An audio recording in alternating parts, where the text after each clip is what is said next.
this country, 6 families and 8,000 Kenyans, 6 families and 8,000 Kenyans control 90% of the GDP. We are not a country, we are a plantation. We live in people's...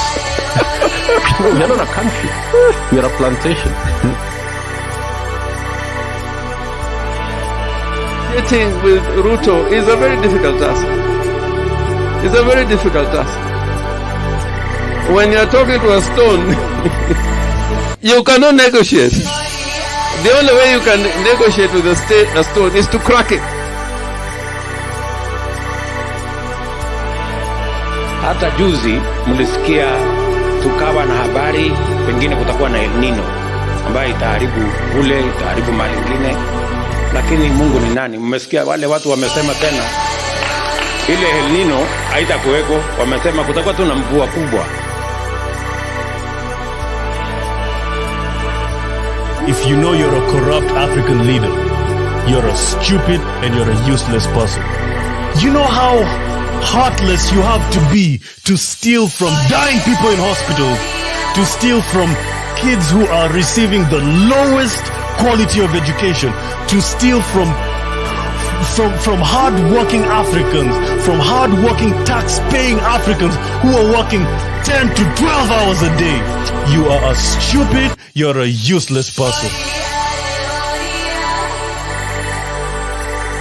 Kuna shida manake tuko na dereva hajui steering iko wapi, hajui gear iko wapi, clutch iko wapi. Ndio sababu Kenya ina shida.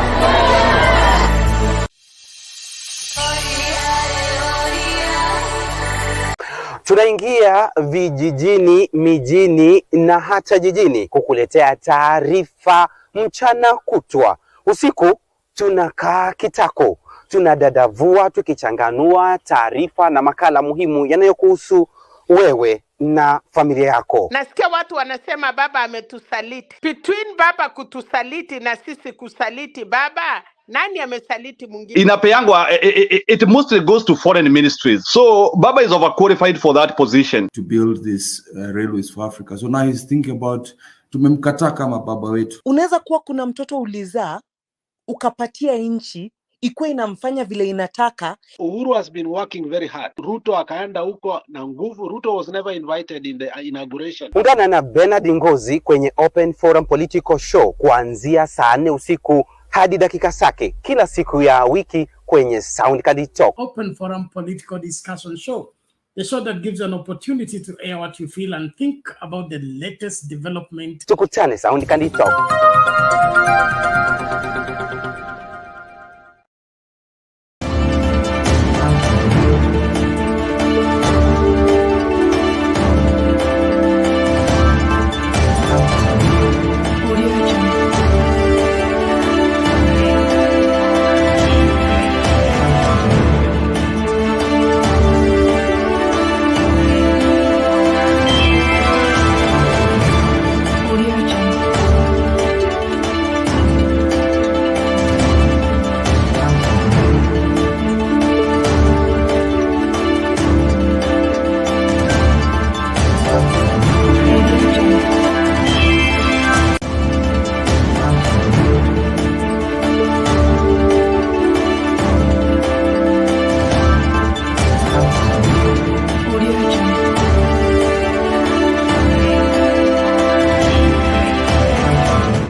Good evening, ladies and gentlemen. We're glad you're watching. Thank you so much for making time to join us. This is Sound Candid Talk, Open Forum Political Discussion Show.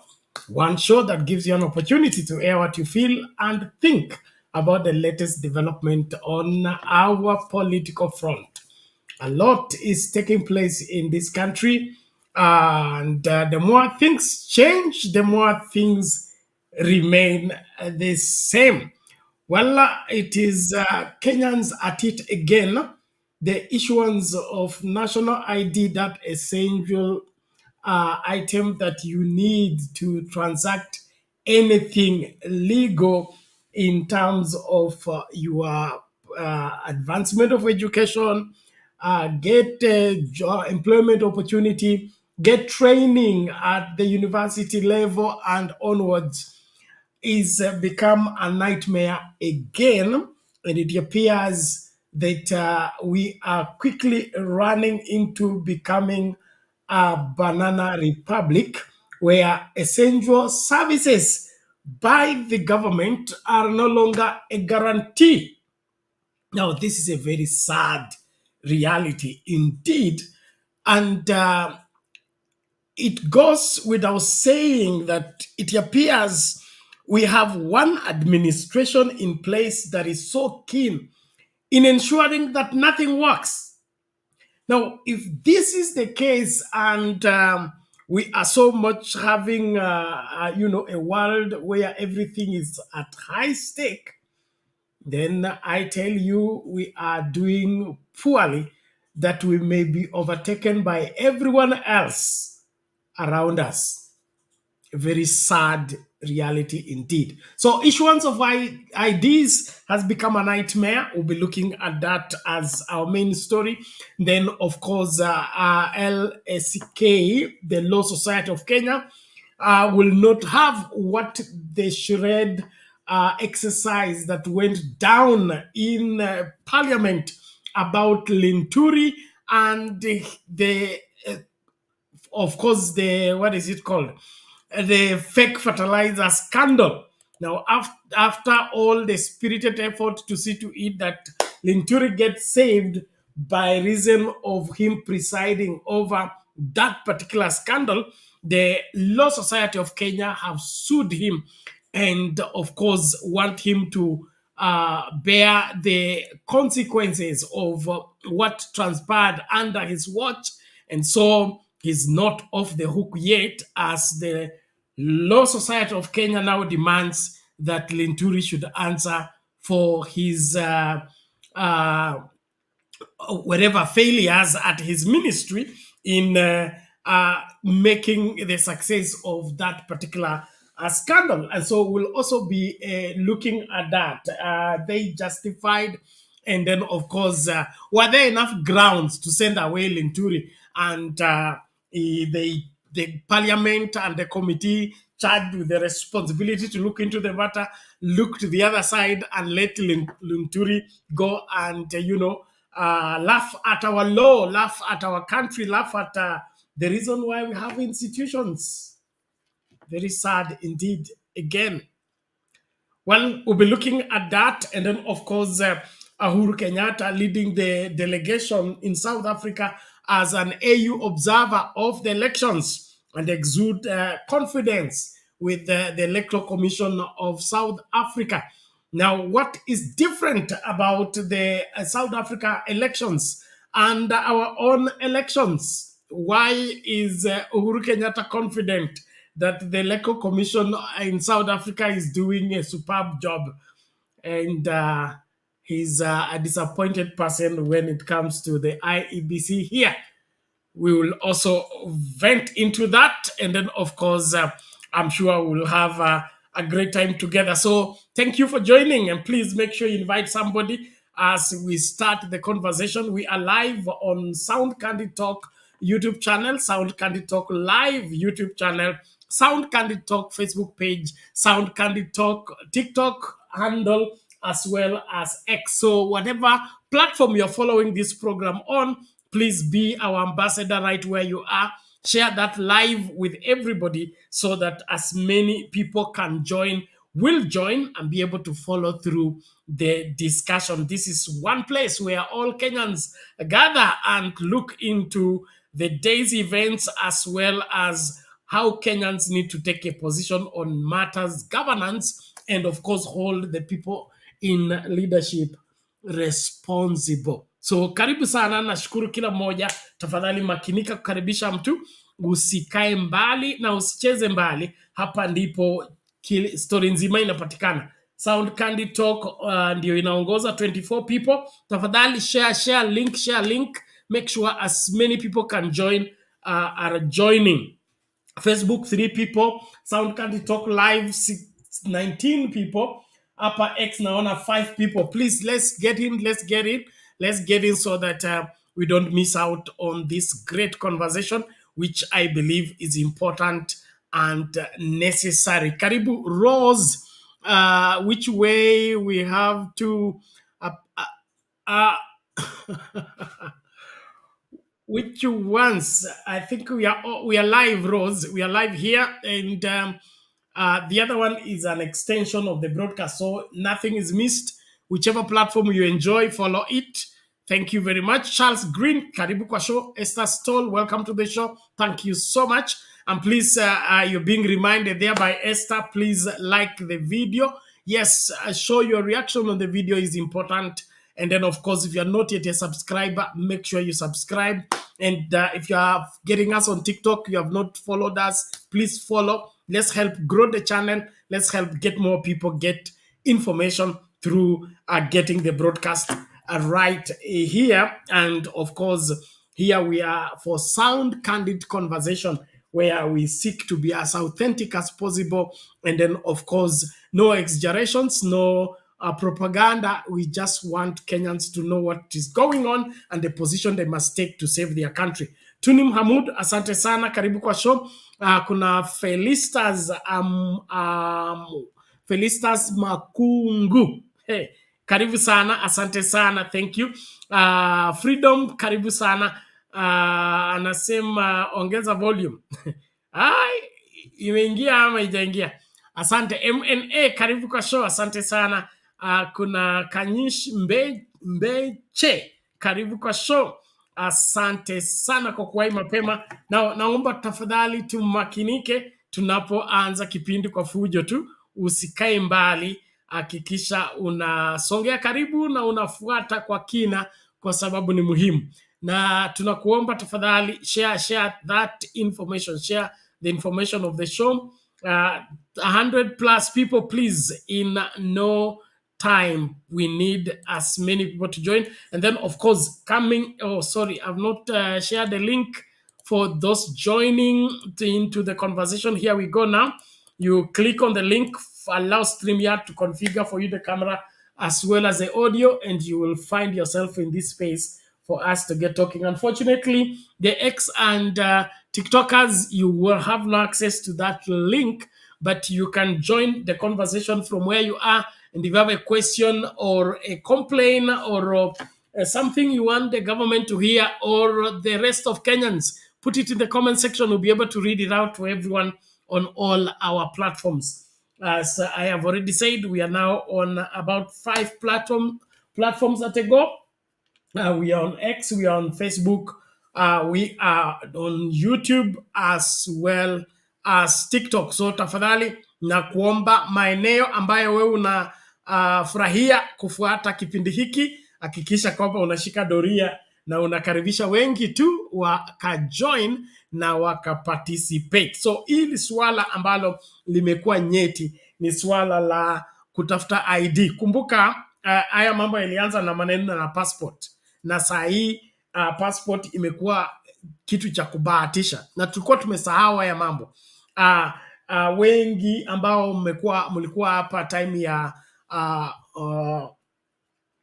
anaitwa nani rais hayati mstaafu Arap Moi, okay?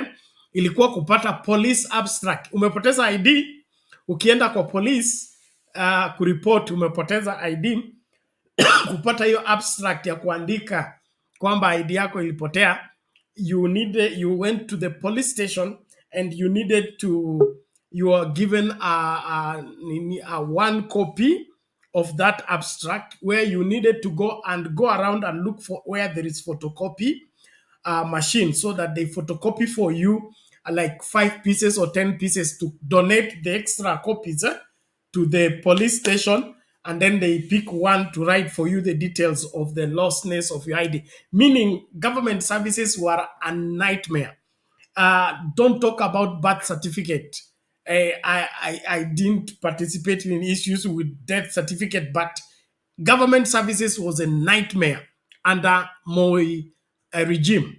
So Kibaki, we began to improve, get things working. The really transformation as far as government services really took place under Uhuru Kenyatta with the introduction of Huduma centers, where all these things were collapsed and you went under one roof to get everything. It used to be a nightmare. To get a birth certificate, it was only available at Sharia house, okay? And the same with the, you needed to be cleared by Sharia house before you go to Jaya house to look for your passport. And so it appears that we are going back to where we came from under Moi and the William Ruto administration. And that's why we're asking our poll question tonight. Are we becoming quickly a banana republic under William Ruto? Your yes or no answer will go a long way to tell how Kenyans are looking at the performance of one William Ruto and government services. So from the look of things, these things are no longer working the way they are supposed to work. Now, there is this moving story of this young man who has been going for his ID for now 6 months. Now, that is unheard of because under Matiang'i and team, IDs were being provided in 7 days, 14 days.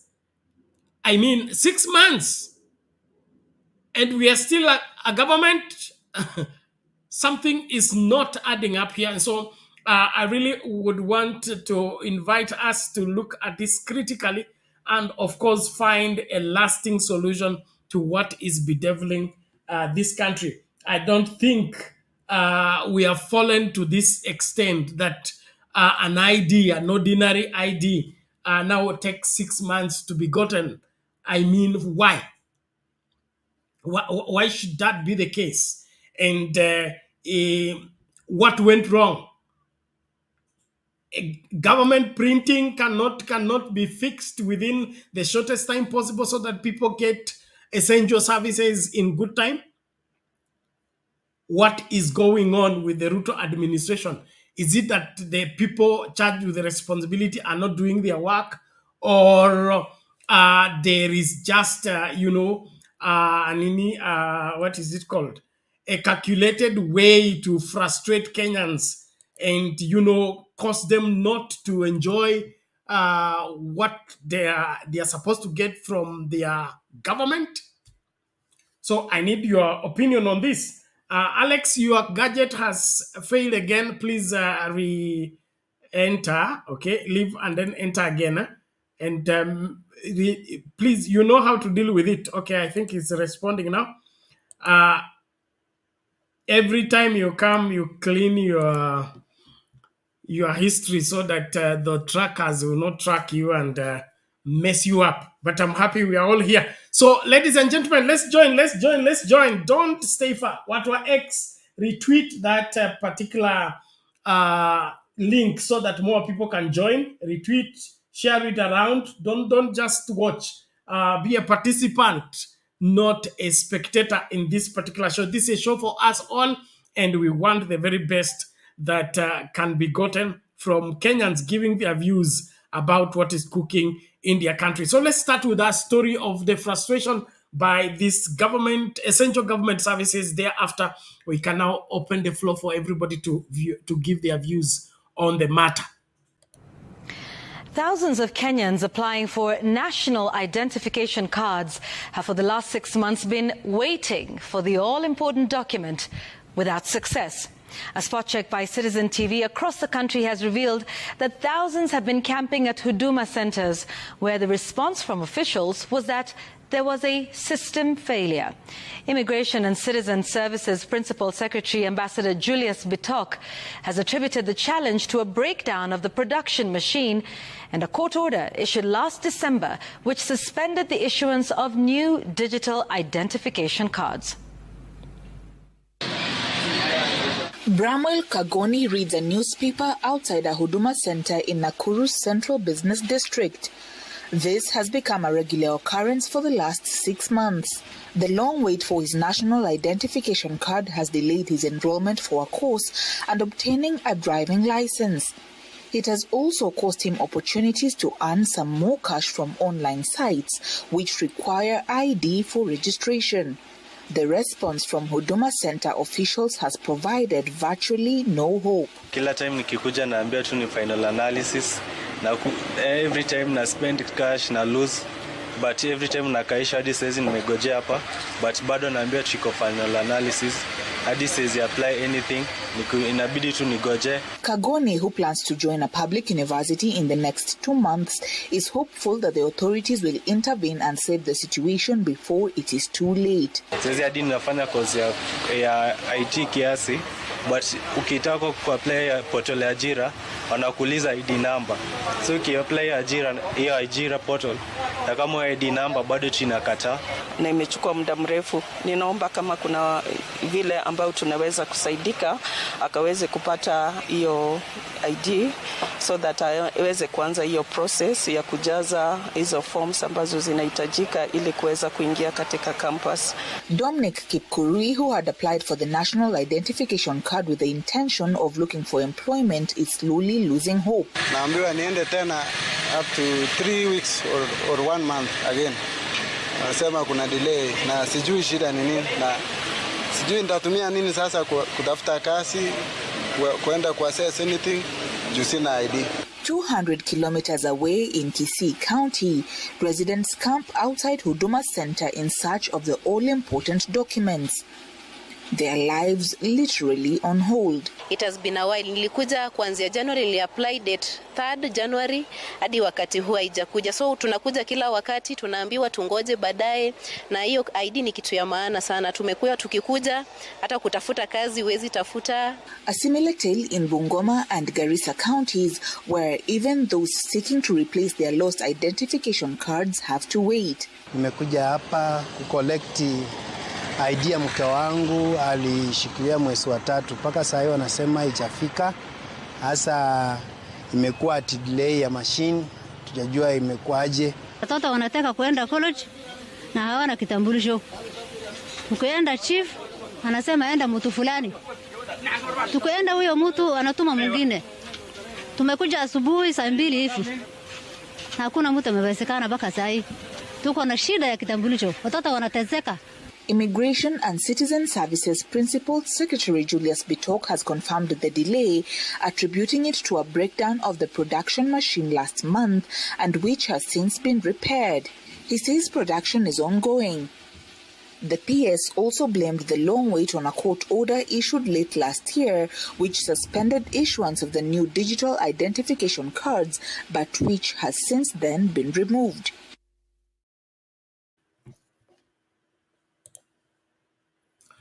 Mambo ni kama hayo wa Kenya, nchi yenu hiyo inatokomea. Mimi sijui nitasemaje. Wacha nimlete Alex atufungulie. Anaweza kuwa anaelewa haya mambo. Mimi imenishinda. Alex, how are you? I'm perfect, Bernard. How are you too? Getting better, thank you. Karibu. Thank you. I mean, Kenya has become a pariah state whereby I think you don't know what the next excuse will be. It is excuse.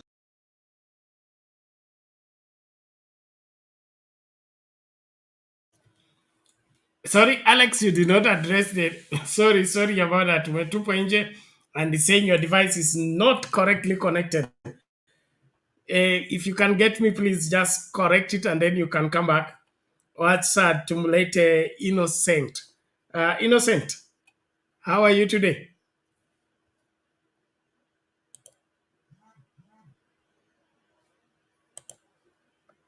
Is Innocent still there? Yes, I'm there. I'm good. We thank God at least your voice is a bit clear today. Tuliomba kumbe Mungu amefanya mema. Nimetafuna Muguka. We, tunaifukuza from Mombasa alafu unatuletea Nairobi. Unajua meharibu soko. Uliona uliona anaitaje huyu jamaa wetu, this guy Omondi, walikuwa wameenda kurusha muguka hapo kwa eh, walikuwa wanamwaga muguka hapo kwa parliament. Yeah. Anyway, we are doing fine. Kenya is not a banana republic. Kenya is a Githeri republic. Unajua banana What did you say? Banana or what? No, banana wa Kisii bana, si tunakuanga na banana, so it's not a banana republic. This is a Githeri, ama inaitwangaje ile maziwa yao ile ya ile maziwa ya Muziki Republic. Unatuharibia jina ati banana bana. Banana ni mzuri. Anyway, it's okay. It's just in a light note. We are doing fine. I'm seeing at least opposition. LSK is doing a good job, and naona at least they are able to keep the government in touch. One of the group yenye ni kama walimezwa kabisa kitambo, enzi ya Moi. We used to see those bishops were PCK, SK. They used to keep the government on toes, but these days ni kama ama ni kwa sababu government siku hizi iko ya believers, ama because church siku hizi inafanywa state house. Maybe that's why things are the church cannot do anything. You can see even IDs themselves. Bernard, hata mi nili apply for passport October last year. Sasa mpaka saizi sijaipata, hata sijaiitwa. Niliambiwa enda, we will call you. Mi hata nilisema sitawahi enda huko, ndangojea niite. Wasiponiita taacha tu basi. Kama imefika mahali these guys that lazima wafuatilie ndio wakupatie your documents, then hiyo mahali imefika sio a good place. So my IDs, I don't know, especially you know these students umeona wakilia wakisema that they cannot apply for any other. You know, the ID ndio inafanya unapata line hiyo line. Ukichukua line unless sasa uchukue line na ya mtu mwingine, yani na ID ya mtu mwingine, huwezi apply for university kama una ID. So you see some of the guys wenye wakuwa na my IDs means they missed the entry. When you don't have ID, hizo vitu kama ajira unasikia wanasema you cannot enter. There are many places mali huwezi fanya, yani hata e-citizen itself you cannot you cannot log in. So some of these things I don't know why they did it like that. Ama jamaa wa Taptengele ni kama wametushika sana in every area. People cannot now work without it, without their ID. Sasa kitu moja inanisangasha Bernard. Imagine they are saying that the printer iliharibika.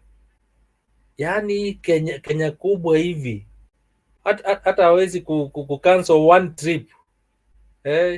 One trip ya Ruto, at least watununulie mashini nyingine. Hawezi kucancel one trip ya Ruto watununulie mashini 2-3.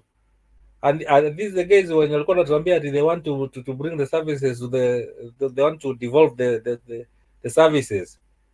Sasa services kama wanasema ati kama Kisii, nimeona Kisii huko kwetu they cannot get IDs. Nimeona Nairobi watu wana complain, ukienda huko Garissa ama nini, they are complaining. Hii mashine yenye wanasema imeharibika ni moja tu inatumika. I thought people could apply kwa counties mahali wako ndio wana. So hii machine means it's only one, na ikiharibika everything stops. Oh my goodness, I wish huyu jamaa wetu vile alikuwa America, kama pesa hakuna angeambia basi Biden ampatie mashini moja, at least zile zenye wametupatupa huko wachukue wampatie. Mbona wanaenda kuomba vitu zenye we don't need it. Kuna vitu wanaomba mingi zenye, ama hizi pesa zenye alienda akapatiwa, si angechukua hiyo pesa basi aweke. Ama Biden naye amekuwa kama yeye alimpromise will do this and this and this and this. It's high time that hizi services kama zimeshindwa, they give it to the private sector, watu waanze kufanya yani isikuwe kitu ya government, because sasa ikifika mali the government cannot give us services, see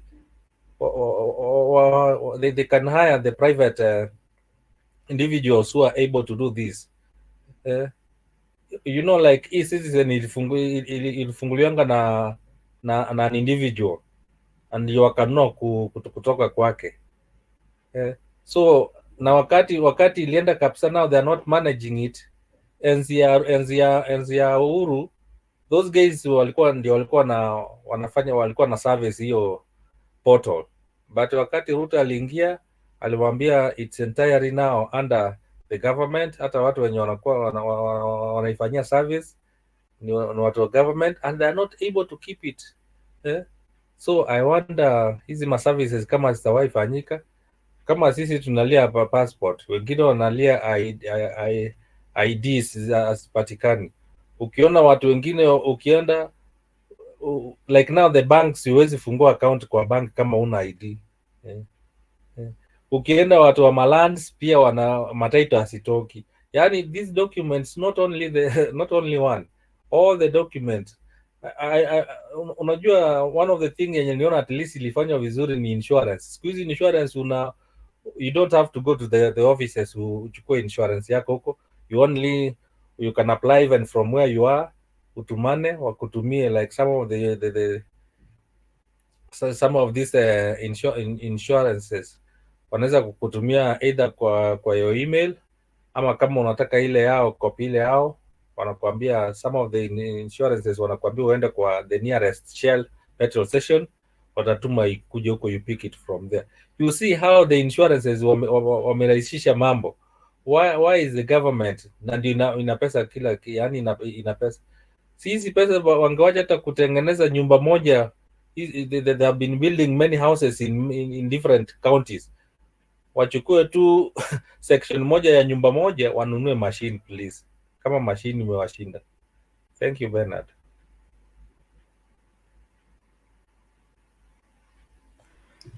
Thank you Innocent. Unasema wangeboro mashini ya Amerika tutumieko, kwa sababu saa hii Amerika wanafanya election, so I don't know.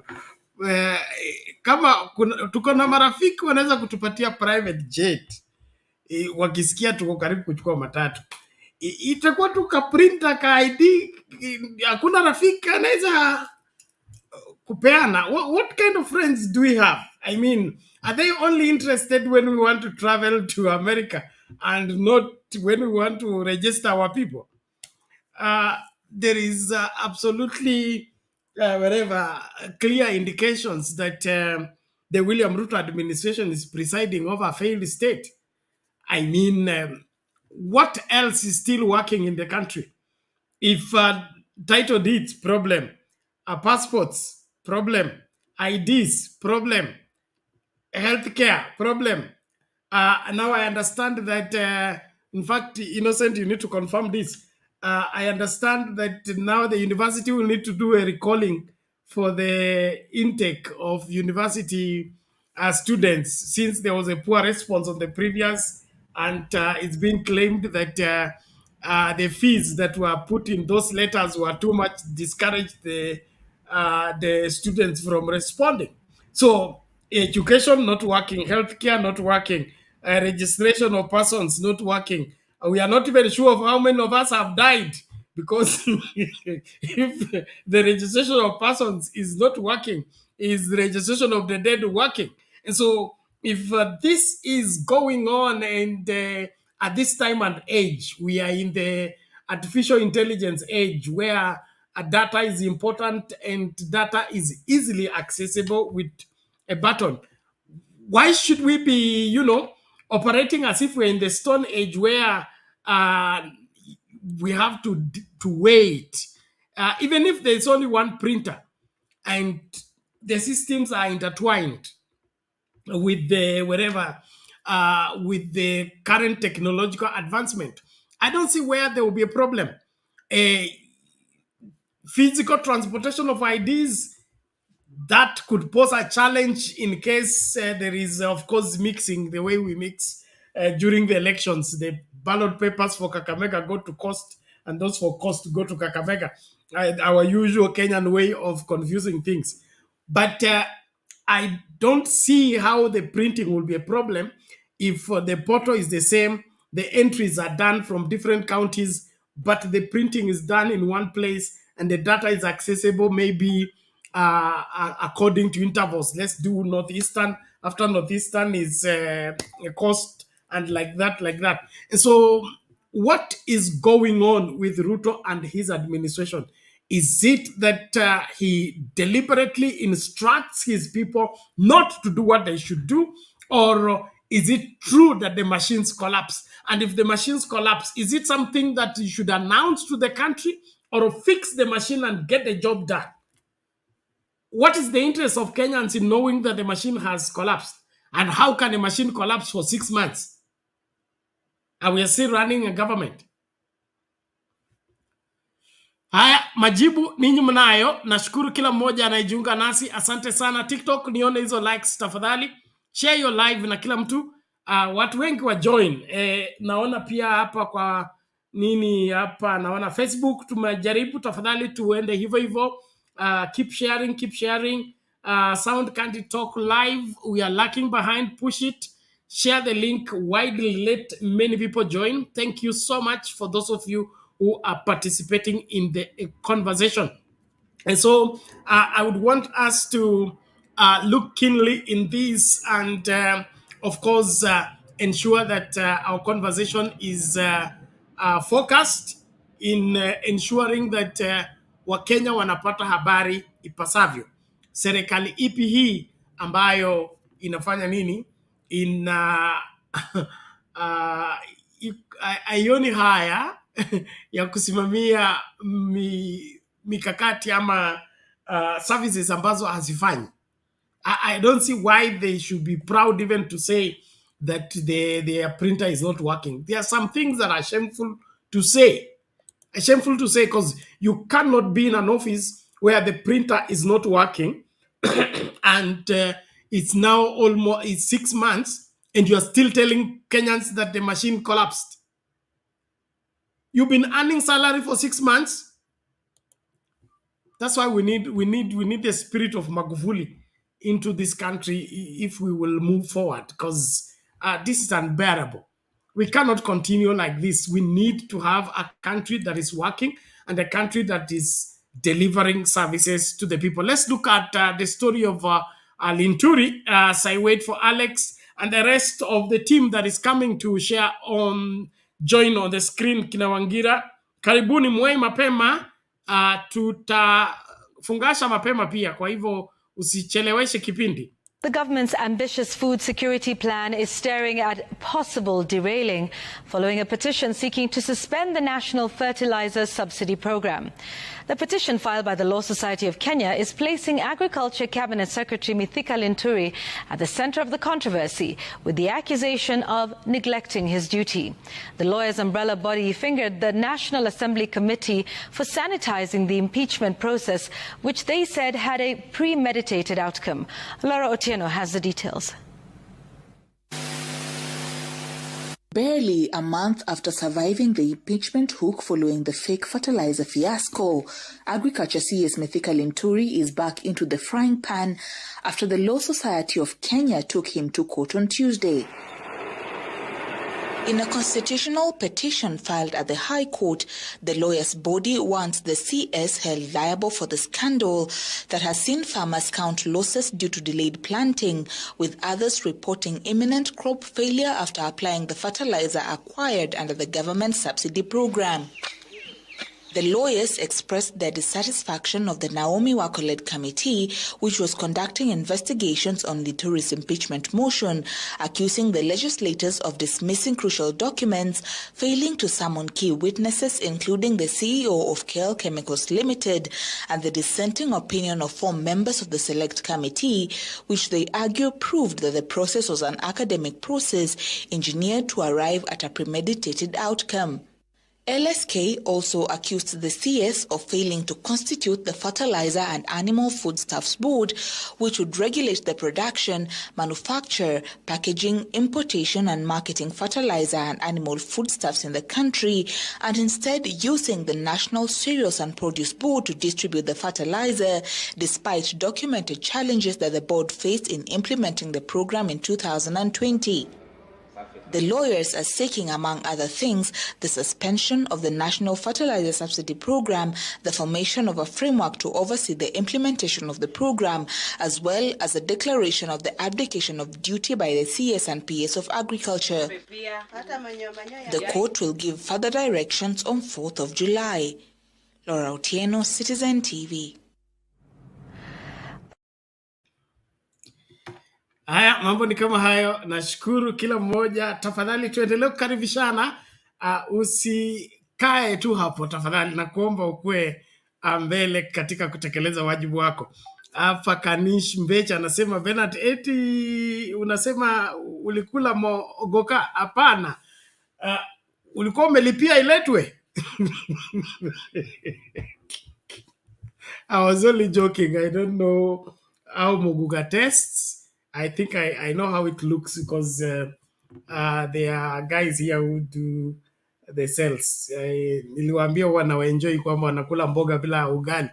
So nawaambianga subiri nipike ugali niwaletee ili msikule mboga peke yake. Unajua kwetu Uluyani kukula mboga peke yake inaitwa kuhata. You are eating vegetables without ugali. Vegetables are supposed to be accompanied by ugali. And so, no, don't tell anyone. I've not taken any moguka and I don't intend to. But the moguka story is turning around to be something else. Some revelations have just come out that are very stunning in this country. Bwana Innocent, I hope you are still there. Inaonekana our country and sanitizing program tuko mbele sana. Tumesanitize Linturi, ninyi bado mnarudisha yuko matope. Kwa nini? Mtu akisafishwa amesafishwa, mwache akue msafi. And then of course why should we put up such an spirited effort to sanitize a case that is obvious that it is not serving the interest of Kenyans, number one, and number two, is not helping the economy, is not helping the situation in the country. I thought we need to invest in saving people who are important to the country and major contributors to the advancement of the country. If they are derailing the programs that the government has rolled out so that the country can become food secure, why should they be protected in the first place? Why should a whole parliament go into an exercise just to show that they are working when it's obviously they are not working? Is this how we will move forward as a people? Innocent. Yeah, Bernard, you remember when they started the investigations, I told you they were going to sanitize Linturi. You know, in Lifika Mahali, the only thing they wanted to do is to make sure that that Linturi goes through the process.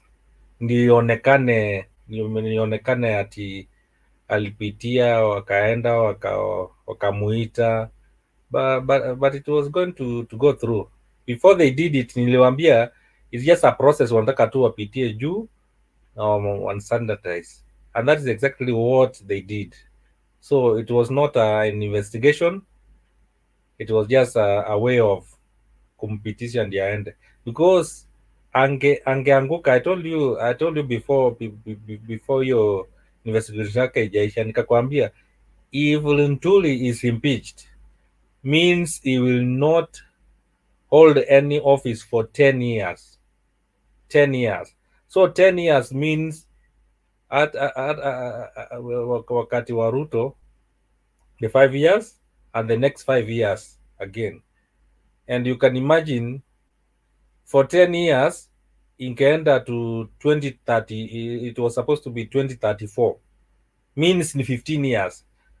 If you can check the clip which we when we are dealing with that issue, niliwaambia it will take him 15 years either kukua governor ama kuchukua an office, political office, because it's 5 years.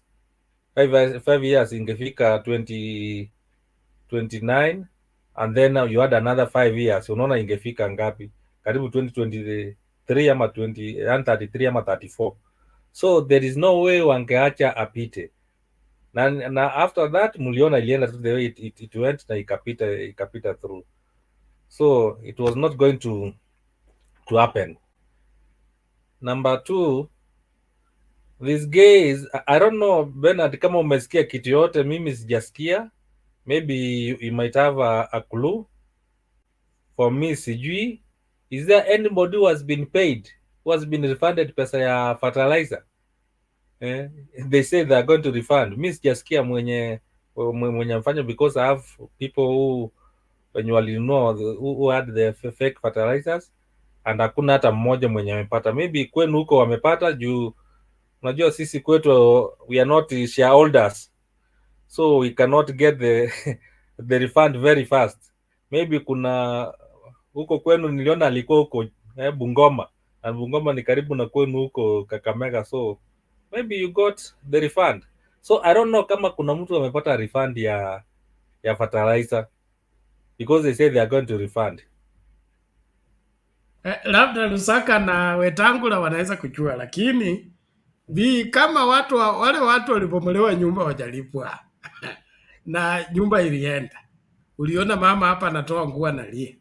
Sasa Mathare pesa itafika, ni na Maholo itafika hapa Mathare, kutoka State House kufika Mathare na kutoka Treasury kufika na Maholo, unaona distance inaingia kweli. So kama ya Mathare ijafika, unajua hata kukila ijafika, na hadi za Ruto haziwezi kutimia. We are in a pathetic situation. So I don't know then what happens kama indeed people bought fertilizers, not fertilizer, people bought stones na wakaambiwa watarudishiwa pesa. And juzi tu uliona alikuwa White House, and before he went to White House alipata ule Mkenya mwingine wa kwenu, you remember that guy alikuwa ameplant hapa Nakuru, yani Narok, na alikuwa amenunua fertilizer ya 200,000 na wakamwambia pesa itarudisha. Maybe alilipwa na dollars huko, so I don't know, but sijasikia hata mtu wote mwenye amesema amelipwa. So kama watu hawajalipwa, then what is the effect? Means there is late planting, watu wataplant late, na msimu wa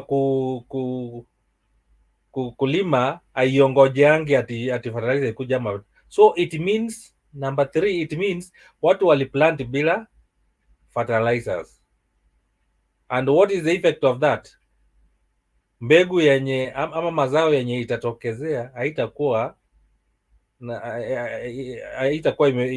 yani, I don't know how to put it, mazao hatakuwa mema juu hajatumia fertilizer. Itakuwa ya kutosha, so kutakuwa na scarcity of food, which is going to result into high prices of food commodities, high cost of living, high inflation, and then of course we have to import from, of course, Ruto's farm in Congo and the rest of the parts of the world he has planted Zambia.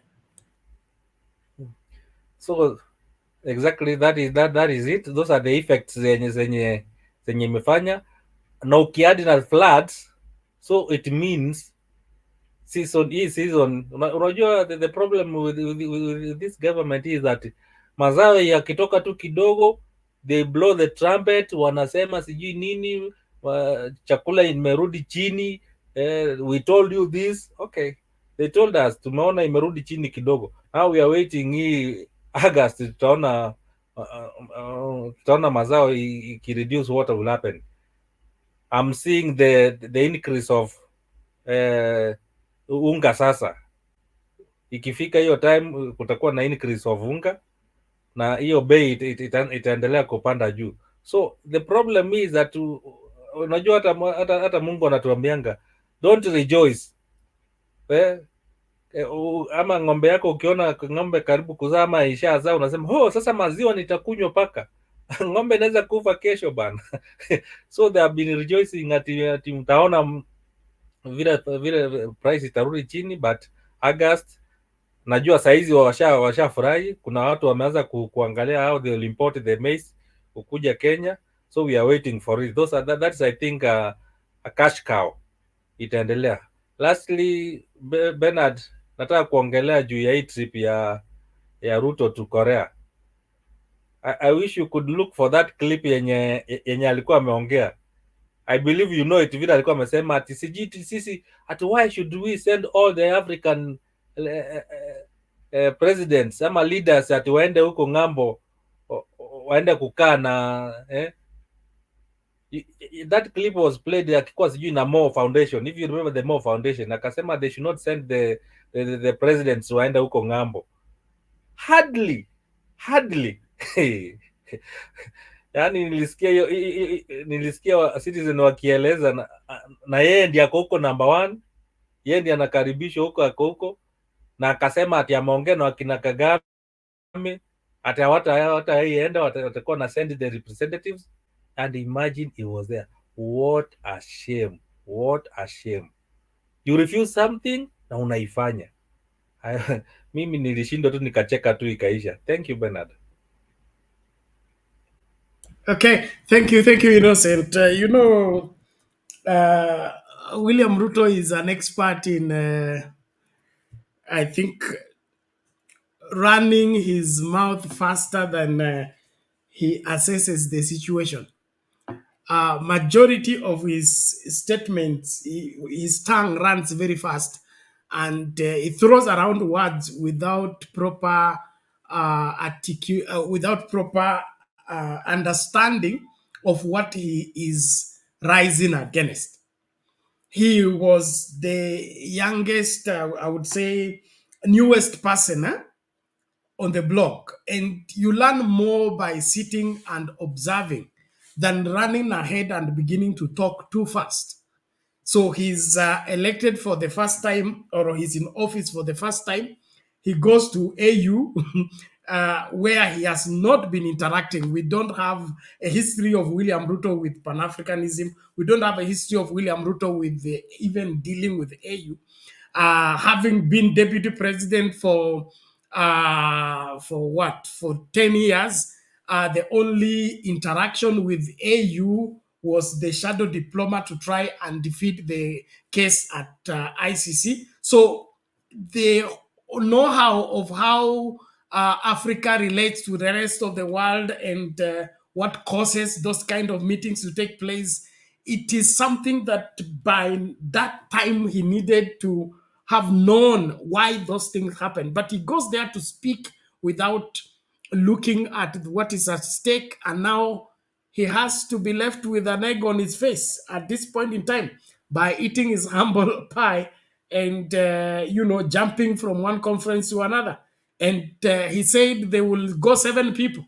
They are there 48. So he has multiplied it by 7. And observe forgiveness, yes, 7 times 70. So to me, William Ruto cannot be trusted. William Ruto cannot be relied upon on any matter. He calls himself a scientist, but he doesn't think like one. He doesn't act like one. He doesn't look at things scientifically. And being a scientist, I think there is a different, there is a more solid, grounded way of looking at things. But what kind of science is this that William Ruto studied that makes him, speak in the air, promise in the air, handle things with his mouth without the backup of science? You see how he's going about. He was told El Nino is going to come. He said those people they have changed their mind. Itakuwa mvua mkubwa.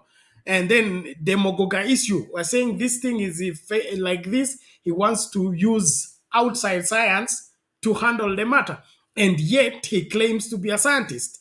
And so, to me, more blunder after blunder. That is William Ruto, and it doesn't matter how long you give him. I don't think he has any other way of getting anything done for this country that is worthwhile, and that is why everybody needs to be careful of him, and that includes the rest of the world. And everyone in the world who is dealing with William Ruto should know the kind of person he's dealing with. The Bible says, beware of those who are given to change.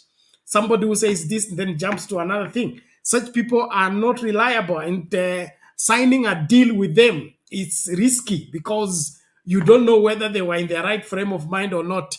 And when they signed, they meant it or not. And so, well, from America to the rest of the world that is signing deals with William Ruto, they should be aware that if those deals are proven and are found otherwise, they will have to live to suffer the consequences thereof. Because what I'm envisioning, better leadership is coming to this country, and that better leadership is going to look in some of these things, and we're going to have people cry for some of the deals that they have made that have transacted between them and Ruto. And if it had something to do with Kenya paying, some of those loans and some of those money taken, if it's not well spelled out on how the money was acquired, where the money was spent, and like how Kenya is obligated to pay, they may end up owning those loans by themselves.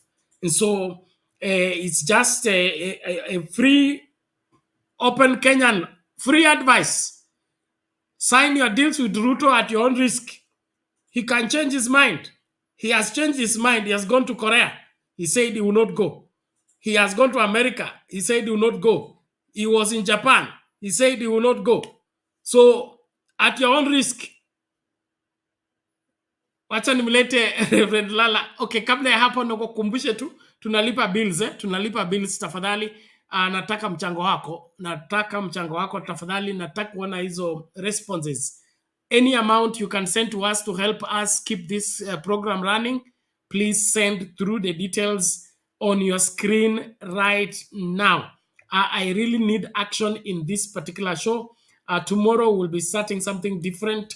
I'll be informing you on that. So nataka tufunge hii chapter ya kulipa bills leo. M-Pesa till number 516575.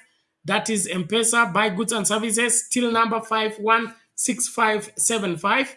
And of course, you can also use the M-Pesa line, which is +25471845585. Bernard Makoha is the name, +25471845585. Please, let's close this chapter today. Tomorrow, I want us to look at something different, and therefore, I urge everyone to actively do this, whether you have sent your contribution or not. Just do something for today. Just do something for today. And remember, I'm still on medication, so I will not stay long in the show. I want to see you in action right away. Thank you very much. Reverend Lala, welcome.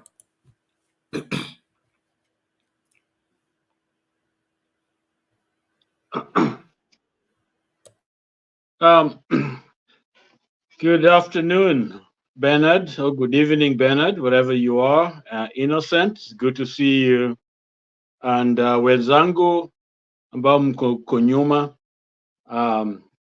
tunashukuru shukuru Mungu kwa siku hii njema ambayo ametupa na tutafurahia kazi ya Bwana. I want to also weigh in on Ruto. I think one of the saddest thing is that we have to cover him. We have to talk about him when he doesn't deserve a lot of our energy, but because he's still the president of the country, we have to talk. Let me comment on these trips that this man takes by simply making a contrast between Ruto and the late Magufuli. As far as I'm concerned, Magufuli did not travel far at all. I think probably Kenya and a few other places in all his time as the president. He stayed at home, and his motto was that foreign policy is under the minister and the embassies. There's nothing those embassies cannot do because they represent a nation. So basically, that cut a lot of travel, expenses. Some of this useless travel where you take, Ruto is taking a bunch of people to spend the money because when they go out there, remember there's per diem. Remember of course the bill goes to the president's office, and these guys do shopping. One trip alone is probably enough for the pay, several months of pay, and that is beside their salaries plus other ways they get money. So these people are simply a cartel of the Kamakupe. They are there to suck and deplete the system. That is Ruto. Magufuli cut all that. Magufuli was frugal. He came to power, and the first thing was to stop even the Madaraka or the Jamhuri celebrations. He didn't want to spend the money. He wanted them to be at work. And I think they went out to clean the city, do the job. That was Magufuli. Anti-corruption war. You remember, Tanzania was losing a lot in terms of the minerals were getting to Kenya and other foreigners smuggled out and all that. This man stopped the smuggling. And just that saving from the hemorrhage that was getting out of the country was enough to help this man build several things: airport, an airline, a railway line. In fact, it's Tanzania where they spent only, majority of it is Tanzanian money, not going out to borrow anywhere. And the man has a legacy because we can see what this man did. High ethical standard in public service. The man was at work. The man inspected projects. The man solved problems of the people. The man worked from day one in office. Self-reliance. The nation moved towards that self-reliance, able to do things that could not be done, and they're able to do it. Meritocracy, it's this man's interest was to build Tanzania, and by Tanzania, for Tanzania, I think using that slogan. And he was able to appoint people, deploy people that are qualified to do the job. And everything was public. You could go in and see what was going on. He was not shady. He was not known for shady stuff, open. And the interesting thing is that this was not seen, that character was not there when he became a president, it was there before. He was a man of honor. So Tanzanians honored their own son to be a leader. And so people bought into his ideas, his policies, and Tanzania was seen. He was an inheritor. He carried the mantle of Nyerere to move the country forward. How can you compare that with Ruto? And here's where Kenyans, we are wrong. We got to repent sometime, because we know this man. We know that this man presented us with a PhD that he got when he was faced with life sentence possible in The Hague. Okay, he was working full time in the government, and he was a businessman making a lot of money. It's only a God who can do all those things at the same time. No human being. Yet some people lined behind him and gave him power. Okay, we know exactly who this guy is, unless we are saying bye bye to our thinking, our brain. Okay, so it is a learning for all of us that whatever we have created, a monster, it didn't come from somewhere where we didn't know. We knew where he came from. We knew how he got there. We knew what he did before. We knew the Muteshi land was there. We knew this guy so well. Maybe something wrong with our hearts at Kenyans. And even now, when we know what has been done, for us to step forward and say to ourselves, we have a constitution. And this constitution has to serve all of us.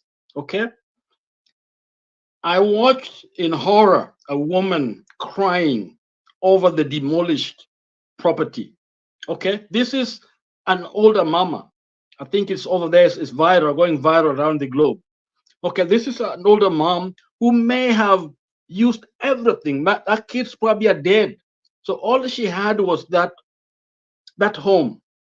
That's all she had. And she didn't have to maneuver to know how to get the land there, to build the land, whether it is in the wrong place, whatever the case may be. There are ethical, there are humane way to help somebody like that to find a place, not coming to bulldoze the house. When actually Ruto, with property, Western Hotel, in the land that should not be, that hotel has not been bulldozed. Nothing has been taken. And here, the poor ones are suffering. And Kenyans, we are there watching, and some of us do nothing. I saw the woman asking, where will I go? Where will I go? They've destroyed everything, and nobody seemed to care. They won't care. Here's a woman who has struggled so much, and now she's back to nothing. We are talking about does not defend those that is been called to defend. He's actually destroying their life. So this is a messenger of evil. You can't compare this to Magufuli. And so traveling out, wherever it's going, it's not about us. If it's about us, he should have taken care of that woman. It's about himself, self-centered. It's about his friends. Whatever he's signing out there is to be shared among his friends. Nothing about Kenya. So in my mind, this is the worst mistake we have made. First of all, giving him power. And when after he has done all the evil that we've done with his power, continue to do it, and the crime against the people, including deaths of people, we are still feeling powerless and hopeless, when actually we have the power to do something about it. And so we watch as things grow. As I pray that things will go that way till it's ran out. Whatever it is that is inspiring him, destroy him and let him get him out of that power. But I wish Kenyans would do something. I wish we would feel that God gave us hands and eyes and strength to do something, because it seems as if all we do is talk and wait for him to self-destruct. I believe it is important for us to take that constitution as wananchi, tuseme hii ni nchi yetu, constitution ni sheria ni yetu, katiba ni yetu, ni lazima sisi to enforce it rather than waiting for leaders to do something. It's almost like we want somebody to do it for us, but we don't want to do it. That's the problem. I hope that we will not make that mistake, because if we do, Ruto will be gone, and somebody else is coming to do exactly the same thing Ruto has done. And there are many. They will do exactly. We'll feel powerless. But if we say, or if we do something now, there's a likelihood that the Rutos out there will not dare do it. If we can do it now, then fear will be in the heart of those that are evil. But now they are very bold, they are very brave, because they are there. This is their territory. They come in to get what they want, and they're getting what they want. Look at the way they live. They live large. People are suffering, but they don't care. And they are a clique of them. And now they're fighting among themselves, which is a blessing. But I think wananchi should be more empowered to do something. Because if we put the standard, nobody will dare us as Kenyans, or else we are opening our nation to a very, bad future, because the foundation will be laid on a wrong stone, and everybody will come in and do whatever they want to do. So that's what I want to say. Those trips are useless, inconsequential, and those trips we have got nothing to verify them with, and they are just ideas. And I will tell Kenyans again, when a leader goes out there, government only guarantees those loans and others. It is the business people, and those business people are interested in huge profits, making profits. They are not there to develop a country. They are there to make money. So they are coming to sack you, coming to get what they want in our land. Either they are going to be used as conduits for other places, like Kenya is strategically placed so that we can be there to help them get into Congo, into Uganda, other market actually, and use us. What is not about Kenya, it's about them. That's what business people do. So if you got a bad government, know very well that those contracts are not for your benefit. Finally, I'll give you a good example. The US fought Nicaragua under Ortega because they thought it was a communist country. So what did they do? They were able to get rid of him. Election was done, and the ally of the US won the election. Within a very short time, I was watching, I saw everything that happened. A short time, Nicaragua, after a lot of embargo, so it didn't have a lot, all of a sudden, all the stores were filled. Okay? That you can get anything you want in Nicaragua. Ortega was sidelined. The problem is the economy was not reformed. The poor were still poor. Things were in the stores, and they could see these wonderful buildings, but they could not access them. They could not buy them. It's like you umeletewa vitu hapo lakini huwezi kuafford. Okay? And then what happened? After 5 years, what did they want? They wanted Ortega back. And they voted this so-called, the one who brought all these things out, because they were not able to access those things. Ruto is about his people. Wananchi are on their own. We are creating two worlds because of this man, the way he has been, and we know him.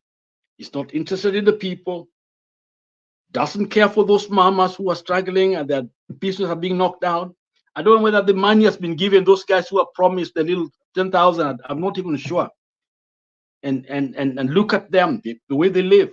So Bernard, stop there. But is the hope in these trips this is a trip. This is a joyride. This is a trip to make money. So thank you, Reverend Lala. We appreciate that. Interesting.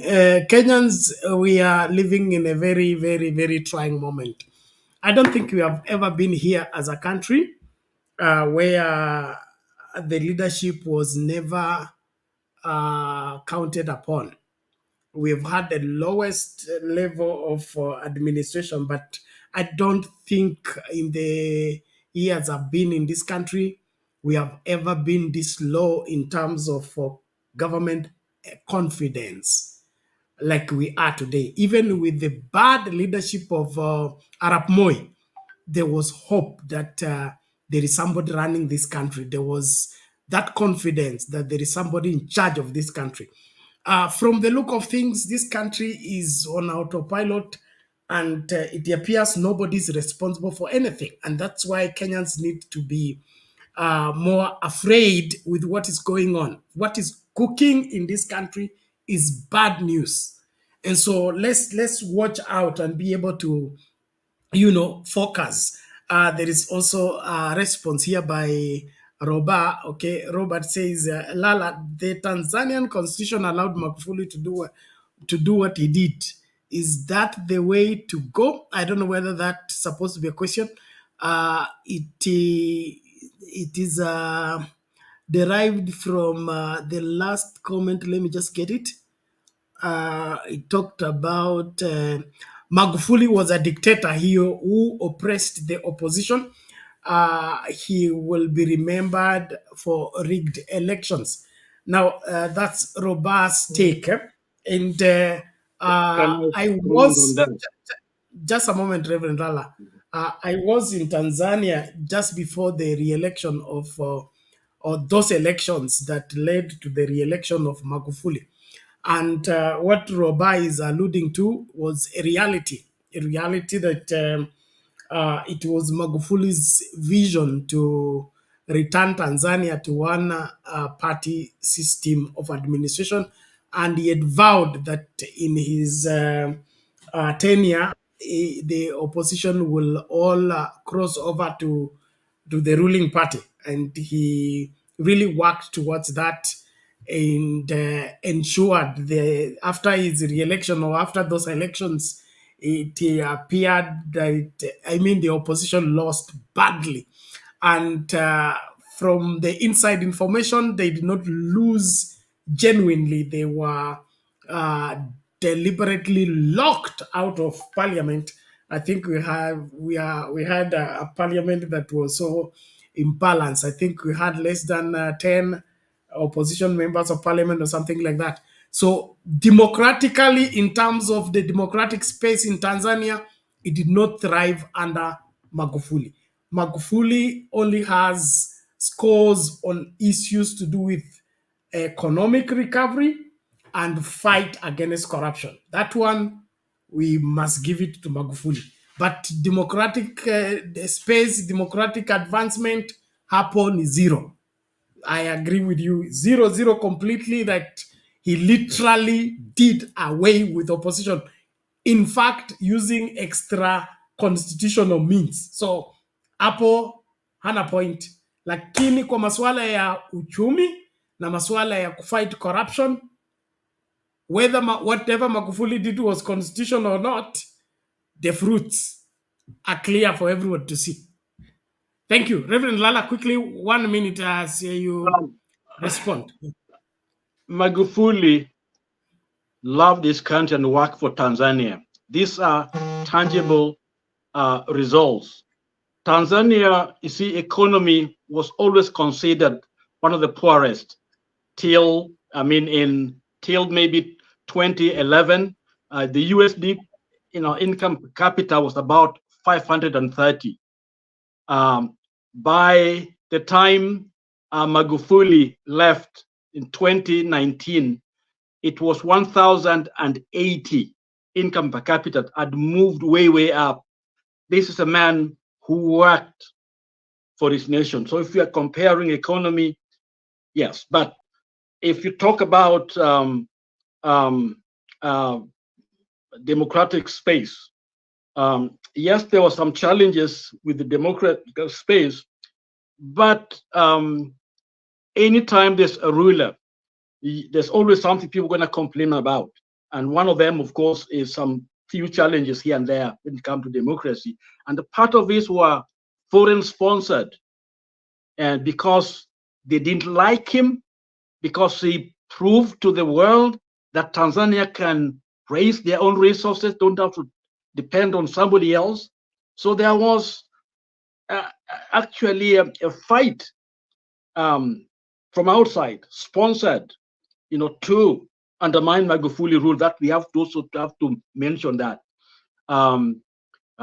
Everyone has their own critic, our own challenges here and there. But the economy, which Ruto is trying to work on, supposedly by all these trips, this man did not go out. He didn't. But and his economy sucks. Pardon? Tanzania sucks. Tanzania has more people than us, but they're starving. Ruto is a genius. You must give him that. You're muted, Bernard. Well, Bernard, I don't know. I don't know. Order, please. What you're Empire, talking we're going to about. give you time to submit, but you I'm better be factual. Reverend Lala, conclude, please. I'm concluding. The income per capita was about 500 when he took over. It was quite stagnant. By the time he left, was 1,080. This you can go find out. Okay, so we can see tangible results. Tanzania did better, and you can see some of the accomplishments that will stay, and all of us will see them. So this is a man who worked. No matter how much you want to criticize him, he worked, and so I think economically, I think he was one of the best because he was honest, very honest, very open. Thank you. So thank you, Reverend Lala. That's clear enough. And ladies and gentlemen, as we continue to engage, please don't watch the show alone. Let's get that number of viewers increasing by you inviting more people to join. That's one way of making the show grow and, of course, help grow our channel, which we believe is making a positive impact to our society in ensuring that we are well informed as a people, and of course we are factual about what we are claiming. So please make sure that you are our extension. Watu wa TikTok, ebu share hiyo live tafadhali. X mekwama hapa watu 6.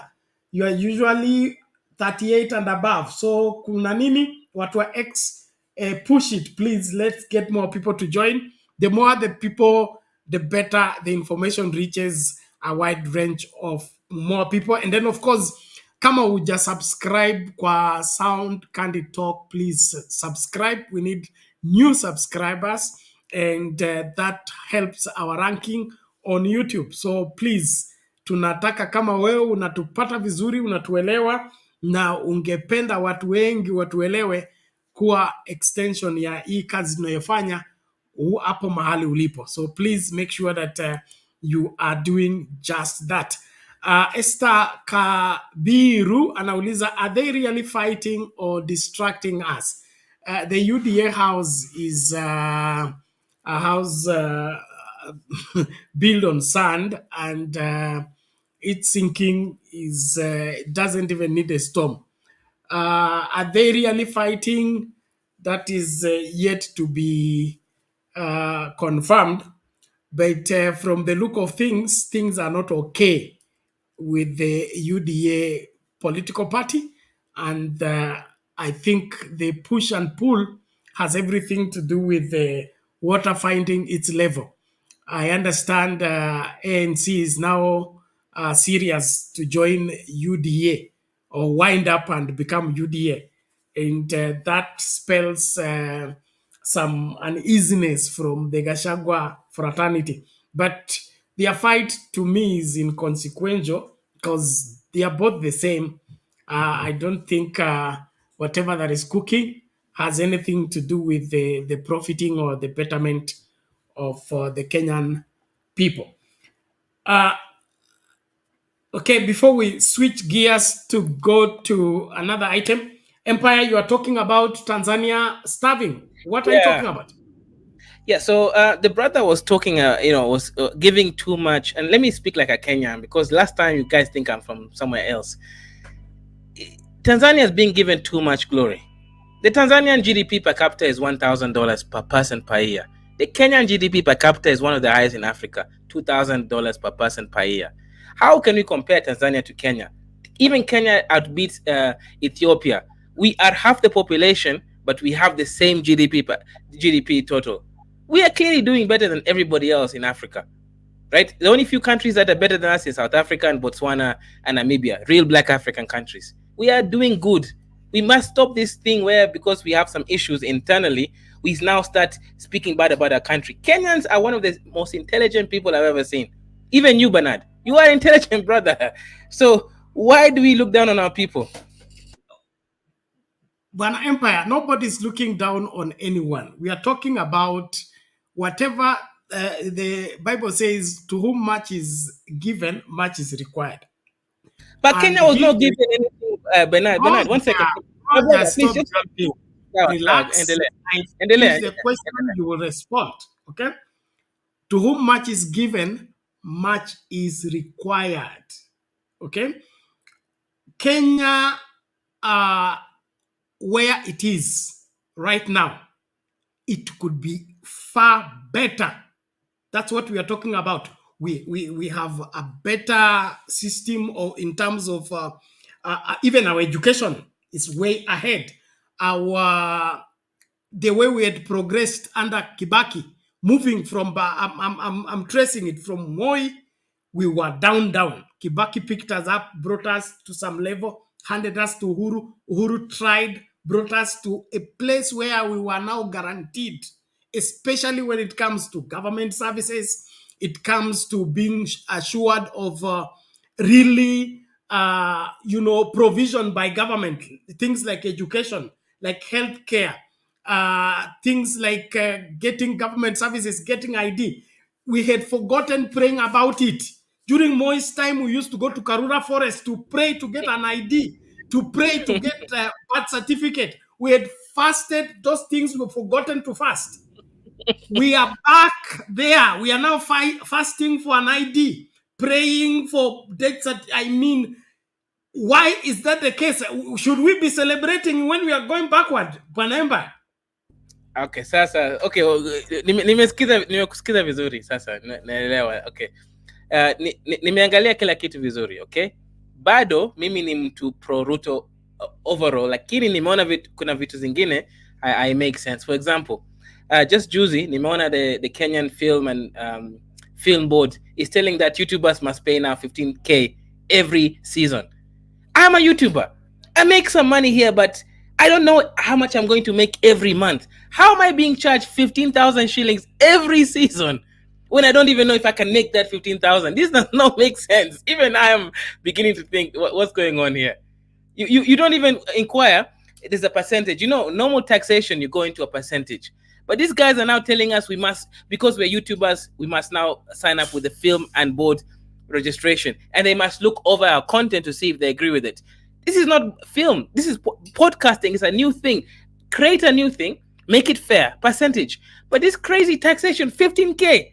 I have 2,000 subscribers. How am I going to get 15K to give to the government? Even me, the way I am right now, I can't support this.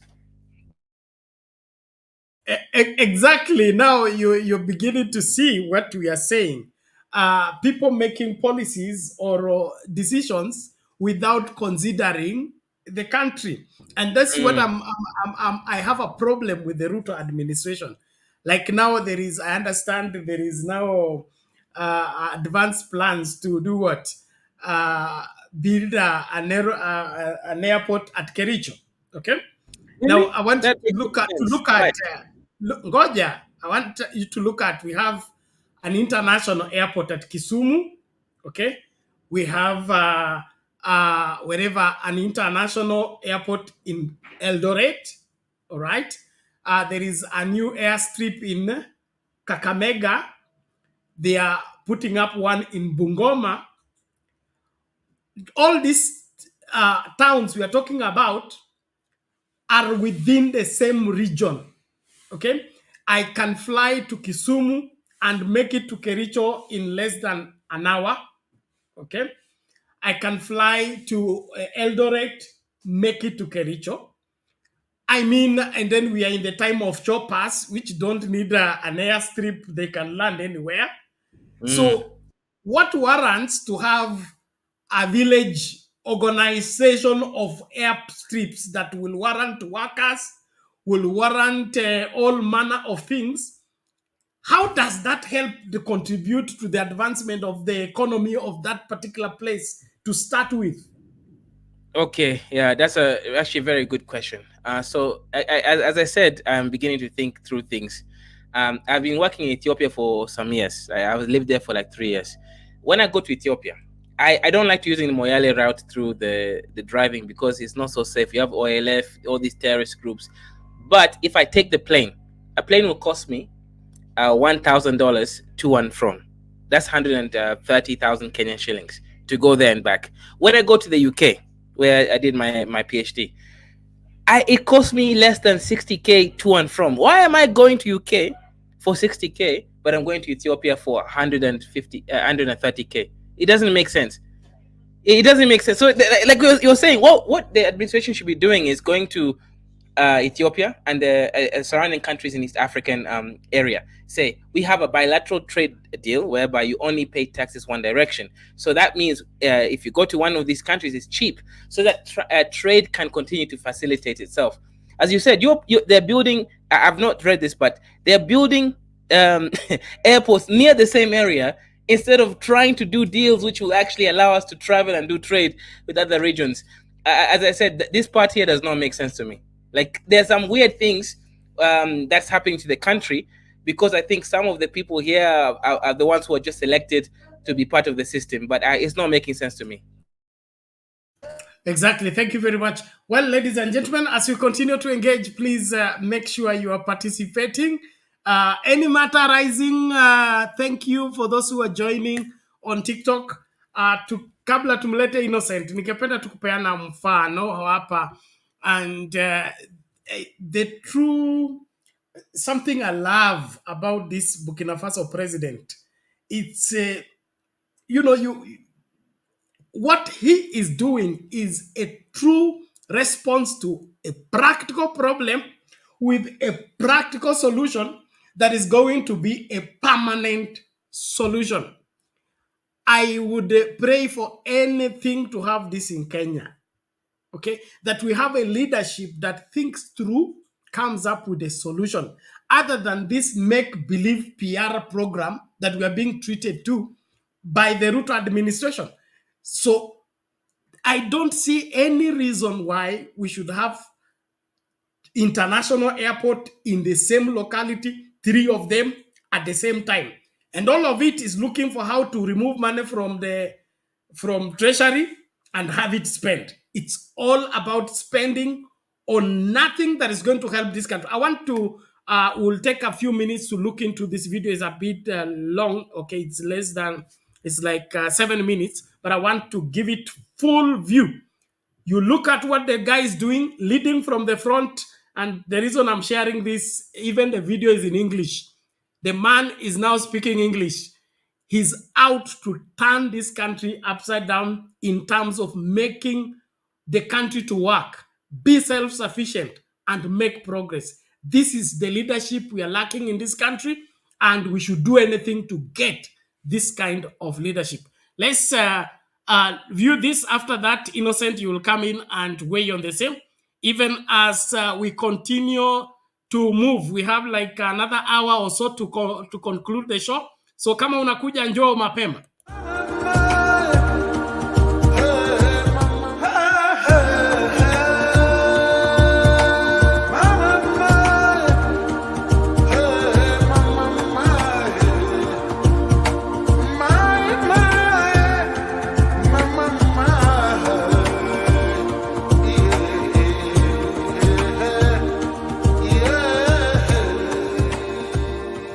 For this particular season, it must be stated that these tractors will be utilized in order to plow the land without any charge.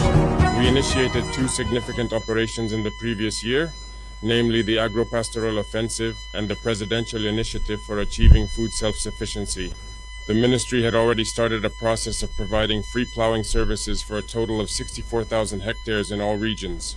In addition to that, we have decided to acquire around 1,500 tractors. For this season, it must be said that these tractors will be used to plow the land for free for this upcoming rainy season. The goal is to truly increase and achieve food self-sufficiency. What may need to be clarified is to urge the youth to quickly clear the fields, as there are focal points in each province appointed by the governor, in addition to assigning missions at the regional level. Contact us when you have large areas that require attention. Otherwise, you should join a cooperative to have large areas, and these tractors are here to plow the fields for free this year.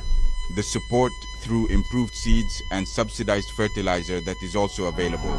Today is a very happy day for the rural world in general and for the ministry responsible for agriculture, of animal and fishery resources in particular, because His Excellency the President of the Transition has said and repeated several times that after the fight against terrorism, the second priority is food self-sufficiency. And today we have the perfect expression of this ambition through the delivery of this equipment that we have received and that we will make available to the rural world to significantly increase production and enable us to achieve food self-sufficiency. This is a sample from a much larger batch. As you may have noticed, space does not allow for everything to be displayed. But there is also a second phase that will come because you know that we are already preparing for the wet season. The dry season is soon approaching. There will be a second acquisition as part of the wet season campaign. This will also involve a batch of nearly 1,500 tractors. So in the long run, we will have support for producers in the implementation of the Agro-Pastoral and Aleatory Offensive and the Presidential Initiative for Agricultural Production. Ultimately, we will have 1,000 tractors available to producers, plus around 700 motorcycles for the support network because they are the ones doing the daily work, so that producers can follow the necessary technical routes, apply the right practices to achieve the required yields at the output. So we have also thought about this support network, and this support is intended for them. There is also support in terms of inputs, especially seeds. There are 18,000 tons that will be made available to producers in a subsidized manner. It is twice the amount that was made available in 2023 and more than 5 times the amount that was made available on the average of the last 5 years. The same goes for fertilizers. We will have around 68,900 tons of chemical fertilizers that will be made available to producers in a subsidized manner, which is more than half, more than twice what was done in 2023, and more than 5 times what was done in the last 5 years. This means that the government has made enormous efforts, enormous sacrifices in a challenging context. The total of these efforts is about 78 billion. This means that the leader has turned his ambition into tangible action and has helped us attain this equivalent.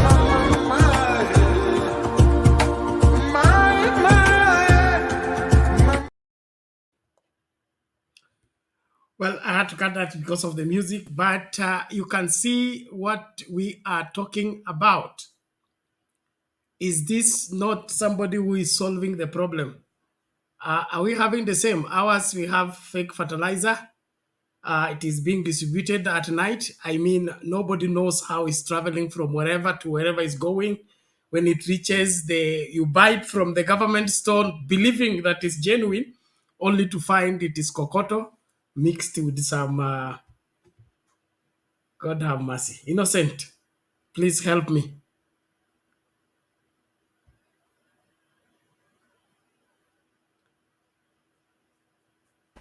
Yes. Empire, welcome back.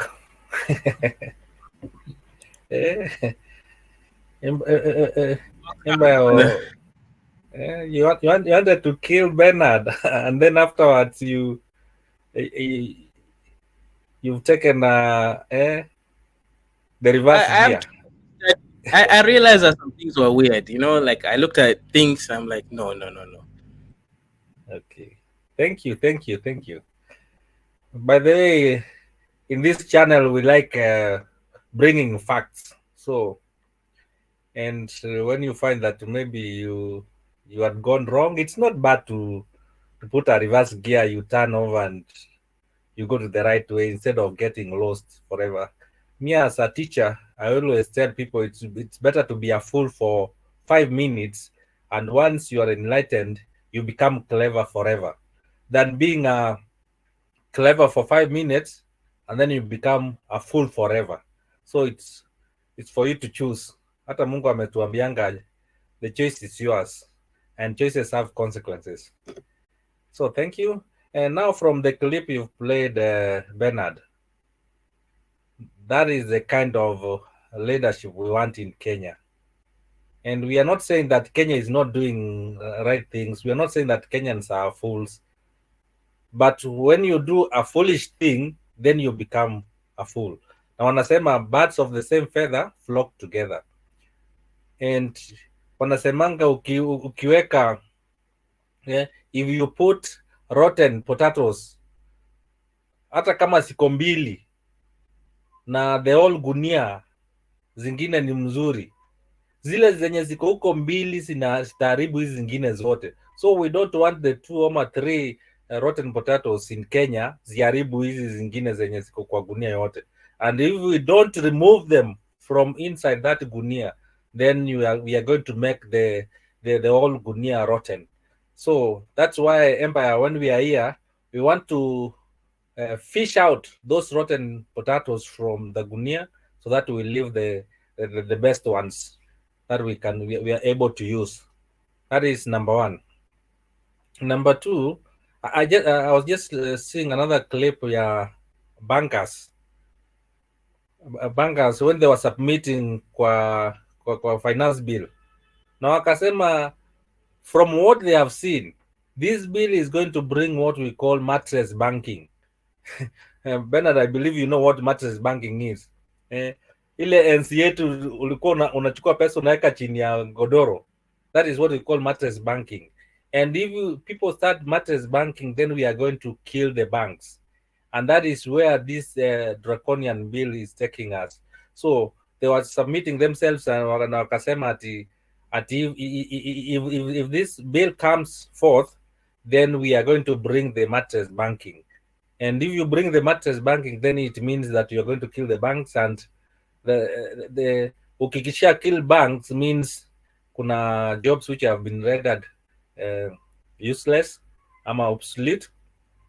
Watu watafuta job, ile money transaction na itakuwa, people will not get loans, ama banks will not give loans to get the interest. That means then the banks will die in Kenya, and that's why you start seeing the banks going out. Na watu wengine wenye walikuja wakasubmit nao walikuwa ni watu wa magari wa insurance, and they were saying that this is the only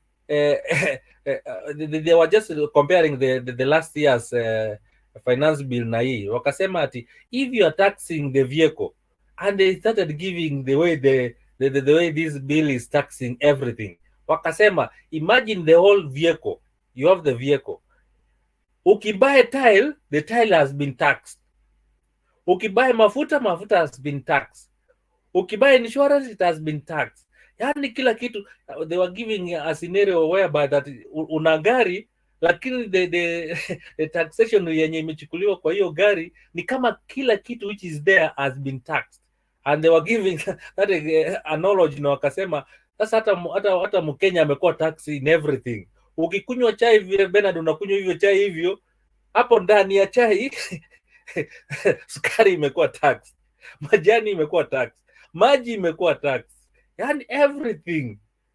Paka wakaanza kwa mwingine akakuja na maji akasema this water yenye iko hapa, hii maji imekuwa tax, hii pepa yenye iko hapa nje imekuwa tax, the bottle is still that it has been tax, the transportation ukipeleka, yani you tax everything, and the moment you tax everything, then you are going to kill the economy. And this is what is going to happen in Kenya if they continue doing that. The other issue I want to say again hiyo ya Uhuru confidence of South African election. Me still Bernard, I'm on Malema. I saw Malema alitutukana vibaya sana, but Wanasemanga ukiona mwenzako ananyolewa tia chako maji bana, otherwise utanyolewa bila bila maji. Na Malema alikataa kuweka kichwa chake kwa maji, amenyolewa bila maji. And I think his party was number 4 ama afadhali ya Raila ilikuwa number 2 ama ilikuwa number 1, one of the two. For him I don't know, but anyway, Uhuru ata bring the results mzuri, but one thing we know, South African wamekuja kurealize, hiyo party yao imekuja kurealize that you don't joke with wananchi, and that's why we are saying in Kenya, if the KK continue joking, 2027 when elections will be done, watashangaa. By the way, watashangaa mali Kenyans wanaelekea, watashangaa. You can see Omondi what he was doing today, and mobilize just on only 3-4 mama mbogas, na wanaenda alafu askari sijui wanamaiga kutoka wapi, wanakuja na wanaenda kumshika. Yani I don't know what is wrong with Kenya. You cannot demonstrate, and it's in the constitution that you are not able to demonstrate freely in Kenya. Lastly, Bernard, kuna clip ingine nilikuwa nimeona ya huyu David Wafula alikuwa ametuonyesha, and I came to wonder, kumbe Gachagua alinyimwa chopa kwenda Madaraka Day Bungoma, na hiyo chopa ikapatiwa I don't know which vice president alikuwa amekuja Kenya, na huyo vice president amekataliwa kwenda inji zozote za ng'ambo. But when he came to Kenya, he was given the chopper hiyo ya and the guy ametweet akikuwa ndani ya hiyo ndege, hiyo ndege ya Air Force, na ndiye alikuwa anatumia, akaenda Masai Mara, akaenda akatembea na, and he was on TikTok. Nimeangalia kwa TikTok nikaona the videos. So Wakikuyu wamekasirika, wanasema ati our DP anaweza, yani jamaa amekatazwa kutembea other countries, but anakuja Kenya, he is recognized. I don't know which is, kama ni DP ama ni opposition leader, ni sikuangalia vizuri. I think I'll get that information, ama Bernard kama unajua utaniambia kama alikuwa ni nani, kama ni opposition leader ama alikuwa nini.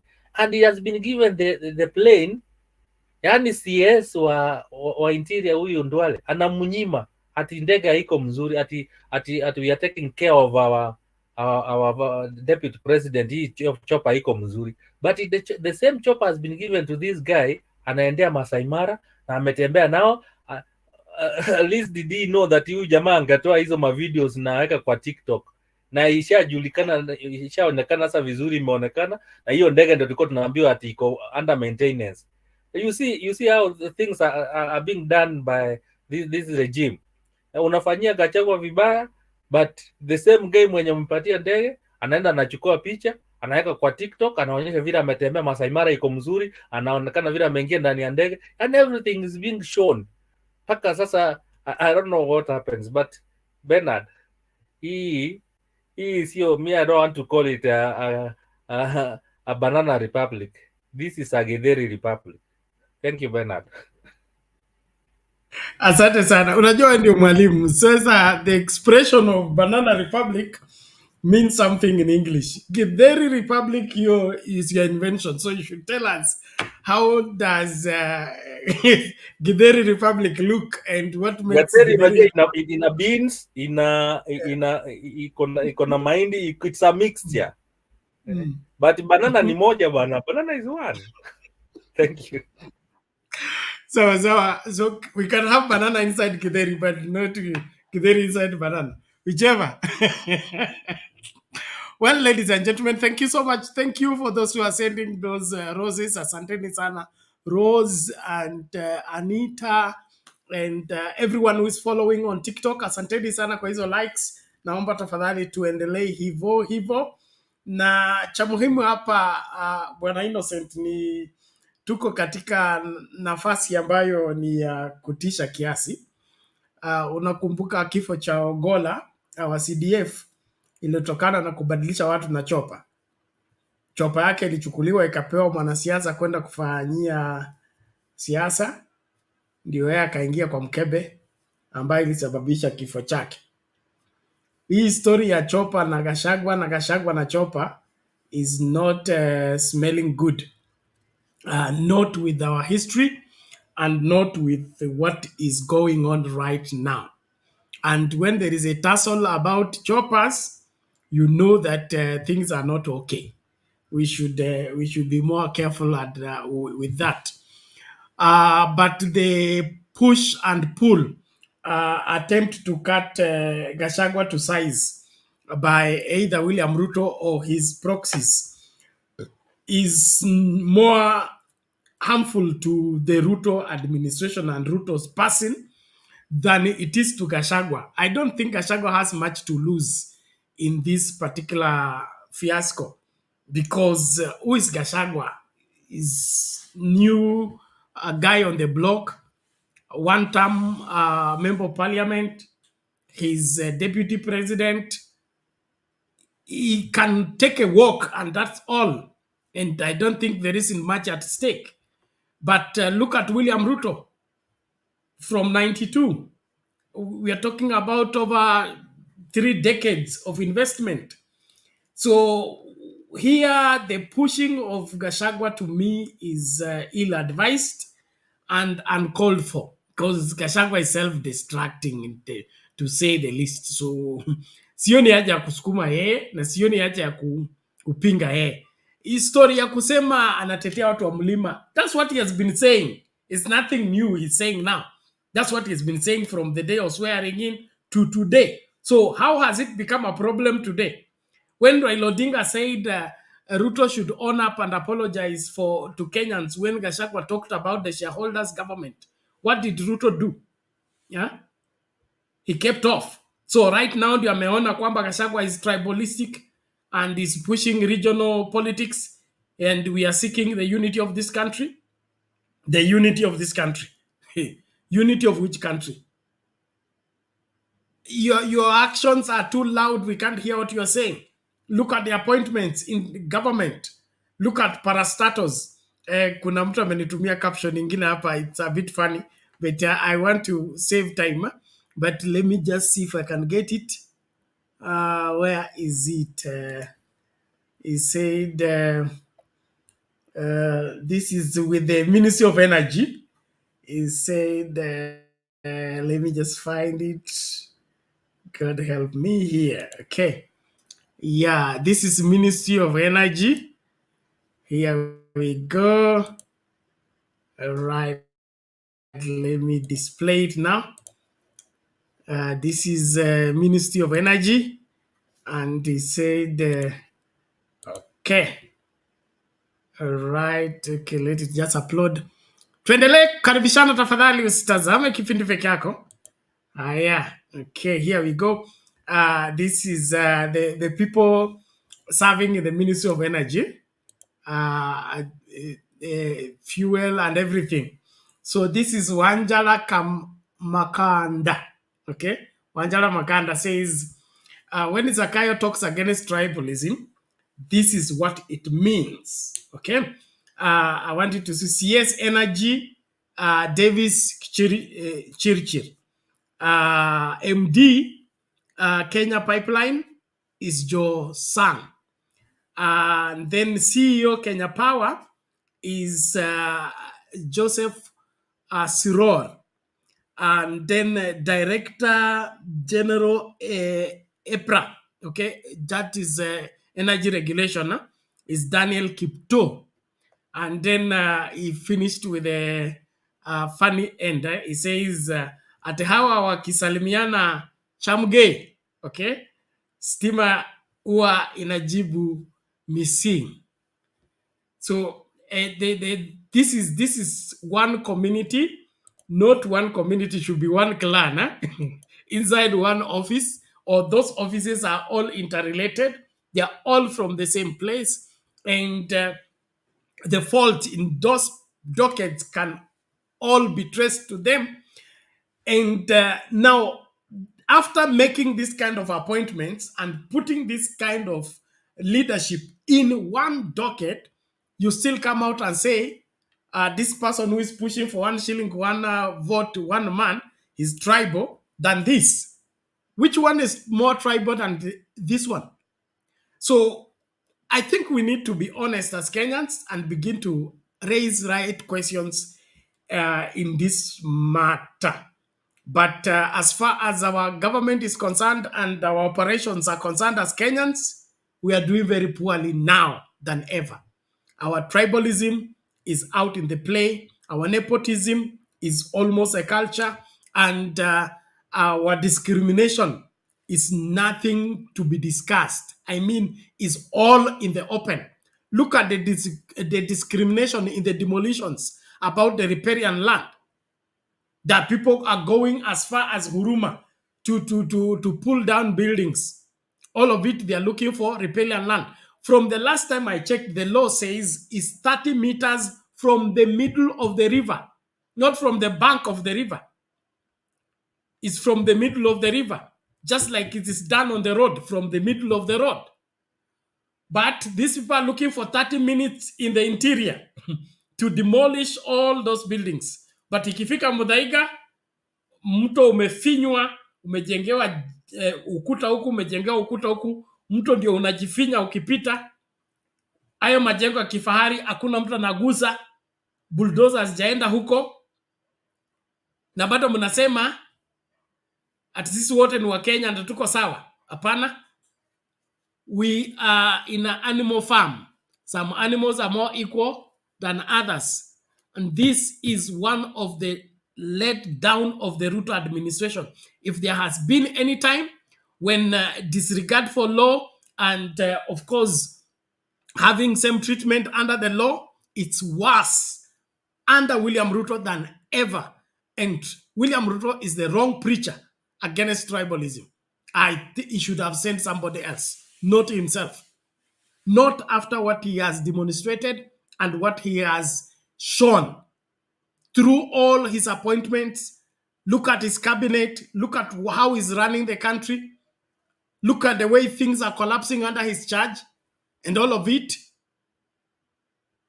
that nobody should say anything. Okay, nataka sasa kucheza video kadhaa alafu tuanze kufungasha, na sijaona wale watu wanatuma M-Pesa. Sijui kumeendaje, ni simu yangu imezima ama kuna nini? Let's have those responses please as we continue. Innocent talked about bankers, so we'll play that clip, and then of course don't forget the story of the driver who assaulted the police officer. Amefunguliwa mashtaka mengine hapo, mengine mpaka robbery with violence.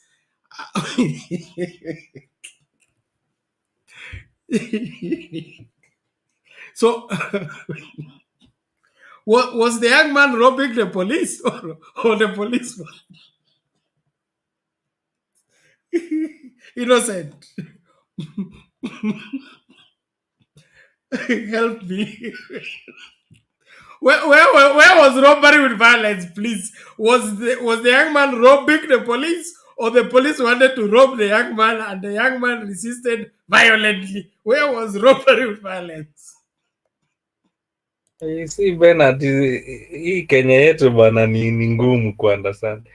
Unafikiri hapa ndio kuna ndio wanashindwa? You see, ukisikia those who are on site what they were saying, jamaa alikuwa naombwa zile matips za askari vile wanachukuanga. Sasa akakuja akamwambia ati anataka a lot of money which hakukuwa nayo, so wanapatinanga 50 ama 100. Sijui alikuwa anabebea mahali, akamwambia mimi sitaki hiyo 50 ama nini, nataka pesa mingi. Akakataa, akasema ati mimi sitaki so wakaanza kugombana, akamtukana. Wakati alimtukana, jamaa akakasirika, akasema mimi siwezi, sitaki hiyo pesa na hiyo gari yako nitashika. Akasema shika uone kama wewe ni nani. So that's how it started. Wakaanza kugombana, then sijui kama alimfanyia nini, jamaa akamwambia unajua kuna ile give given. Jamaa alikasirika akamgonga, and then the way watu wako akamgonga. Wakati alimgonga sasa, I think that's what walikuwa nasema ati robbery. So me I think mwenye anarekana kuchachiwa robbery with violence ni police, juu alikuwa anamuitisha wanapatiananga 50 but yeye alikuwa na mrobo violence ya more than 50 bob. So I think the churches were given to a wrong person. They should have been they should have given it to the police. Thank you. They should share this charge. The police to answer for robbery with violence, the young man to answer for assault. Because that's what is in the video. So, thank you. So let's just have that clip and then we continue. Thank you, all of you for your great support and response. Tuendelee hivyo hivyo tafadhali. Ian Njoroge, the motorist who was caught on camera assaulting a police officer, has pleaded not guilty to 3 criminal counts. Njoroge was charged in 2 cases, a criminal one and a traffic case. He faces robbery with violence, assault causing grievous bodily harm, and resisting arrest in the first case. He will remain in custody for a day, with the court ordering police to take him to Kenyatta National Hospital after his lawyers alleged he had been manhandled. Njoroge was then charged with carrying excess passengers, causing obstruction, and disobeying verbal directives by a police officer in a second case. Njoroge was apprehended on Sunday evening at his Jacaranda home in Kayole, Nairobi, in a dramatic raid conducted by the Nairobi Area Directorate of Criminal Investigations, DCI. He later claimed he acted out of frustration when the officer demanded a substantial bribe he could not afford.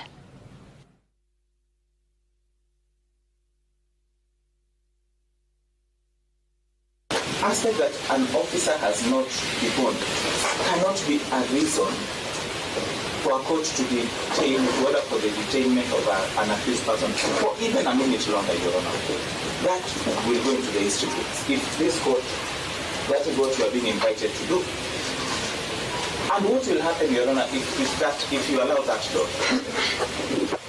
As we stand on this side, there is nothing like robbery with violence under section 296(2) of the Penal Code of Kenya. Watu na maabara yao waende wakatengeneze sheria, waende wakatafute makosa mengine dhidi ya huyu kijana.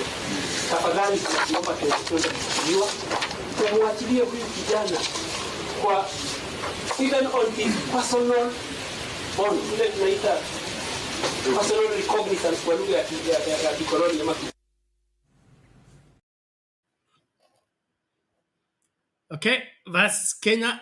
Nchi yetu ina matata hii iko na matata. Interesting.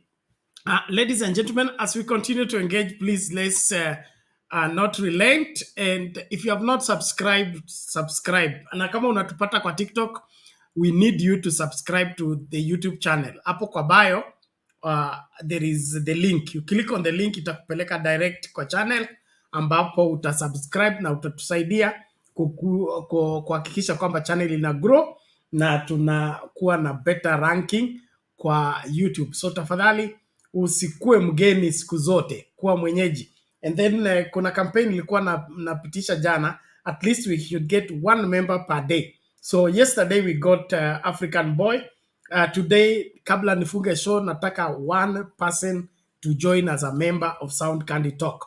So kama uja join, wewe ndio tuna target. Unaenda tu kwa channel yenyewe, main channel, it will pop up. You click on join. There are different options. There is $1 per month. There is $5. There is 24, and then I think there is 99. So you choose one of the package, then you become a member. That's one way of supporting the channel and of course help us to grow. And then bado tunalipa bills. Sijaona watu wakituma hela ya bills leo. Naomba tafadhali tuma. Kesho tutakuwa na project ingine tofauti. So tafadhali nataka tufunge hii maneno leo ili kesho tukaingilie swala lingine ambalo nitawajulisha hiyo kesho. Siwezi kuliongelea saa hii, lakini ni la muhimu pia. Na shukuru wote ambao mmekuwa mstari wa mbele kutu support na mmetuleta this far, and we are grateful because we have been through turmoil to continue sustaining these programs, and then of course running this studio with all this. It is not as cheap as it looks, and it's not as easy as some of you take it. So tafadhali tunaomba, mkisikia tunaitisha msaada ni kwa sababu unahitajika. Hii tokens ya kila siku na to missing, no, sorry. Chamge missing ya stima is a tall order. So tafadhali mtusaidie ili tusonge kwa pamoja. So let me get these videos out of the way even as we begin to wrap up, unless nipata watu wengine wa kujoin. Let's begin with the Kenya Bankers Association that is tonight warning that the new finance bill could force Kenyans back to the infamous mattress banking due to the new taxes on financial transactions. Appearing before the Kuria Kimani-led Finance Committee, Kenya bankers want the 16% VAT on financial transactions amended to ensure more Kenyans use the banking platforms to generate more revenue for government. Stephen Latour reports. So for the sake of this conversation, to make it... The Kenya Bankers Association has told the Finance and Planning Committee that the Finance Bill 2024 contains taxes on financial transactions that will discourage Kenyans from formal banking. The Finance Bill 2024 proposes to impose a VAT at a standard rate of 16% on some financial services that the bankers opposed. We predict with insights from data that this will have a negative effect in terms of, taking money outside the banking ecosystem and the banking system, and that will adversely affect the economy. We need to be expressly clear what it is. So from the drafting, it is not the value of the transaction. It will be the value add if you are charging a fee, right, to that transaction. In that case, KBA warns that the clause, if not amended, will drive the cost of doing business up, forcing Kenyans to run away from formal banking to other alternatives. What we are seeking is, let's maintain the rates the way they are, and they have served us well. And as you're saying, we're giving ourselves targets as to how to increase revenue, be able to discuss as to what areas we need to be able to look at keenly. I'm also seeing that telegraphic money transfer services will be subject to VAT. Again, this means that transacting, especially the consumer-to-consumer transactions, will become 16% more expensive. This 16% VAT will affect issuing of credit and debit cards, telegraphic money transfers, foreign exchange transactions, check handling and processing, among others. KBA says the finance bill has classified money under goods and services to be taxed contrary to the VAT Act. The bankers' body now wants the Kuria Kimani-led Finance Committee to amend the clause and retain financial services and exemption from VAT. The Association of Small and Micro Enterprises, ASEC, raised concerns over unpredictability of taxes in the country, adding that the country's tax laws are generated every year, making business startups difficult. What we're just proposing is that we have a progressive manner in how we introduce the taxes. If you look at the national tax policy that's supposed to be 5 years, what we're seeing currently in Kenya is that it keeps changing within the year. This should be the last time we should be seeing such great changes happening within such a short period of time. Because now with the MTRS and the national tax policy, then all future tax decisions should be based on those two policy documents. So that, as investors said, we create a predictable environment. But ASEC submitted that majority of manufacturers have closed shop due to the unpredictability of taxes. Especially considering we don't operate in a vacuum. You could easily set up in Uganda and export to Kenya duty-free, courtesy of EAC. The Okoa Uchumi Lobby Group also made its submission as the committee prepares to finalize its public hearings. The intention of the Finance Bill 2024 is to skin, previously we were saying bleeding. Right now, they want to skin us. When a government goes out to skin its people, its citizen, it is outright clear that they want a carcass. This Kenya is ours. We need to be alive to pay the tax. The hearings continue Wednesday. Stephen Leto, Citizen TV. Meanwhile, mambo ni kama hayo. It is clear they want a carcass. But innocent. I don't know. Is it that this Kuria Kimani, he looks younger. He cannot relate to the campaign that was put up by Kibaki to get people to do banking. I mean, one of the things that made the economy of Moi not to work was mattress banking. There was no money to borrow from the bank. The one that was in the bank was too high for anybody to afford. I remember there was a time I went to ask for, I wanted to open a student account, and not knowing much about banking, I went to Standard Chartered Bank to ask if I could open an account, and I was told for me to open an account, I needed a minimum balance of 50,000. Now, that was an imagined money. I'm a student. I've never earned even 2,000. You're telling me that I should run an account, and the account should have a minimum balance of what? Untouchable, 50,000. So the effort that was put to get Kenyans to keep money in the bank and the money available in the bank be made available to the small business enterprises to borrow loans, grow the businesses, then grow the economy. It was heavy, heavy investment. Is it that Ruto and team don't understand that by denying people that wherever that opportunity for them to borrow freely and pay back is affecting the economy? So if everybody goes to mattress banking, what's going to happen to this economy? Is Ruto intending to collapse the country or what? Bwana Innocent, are you there?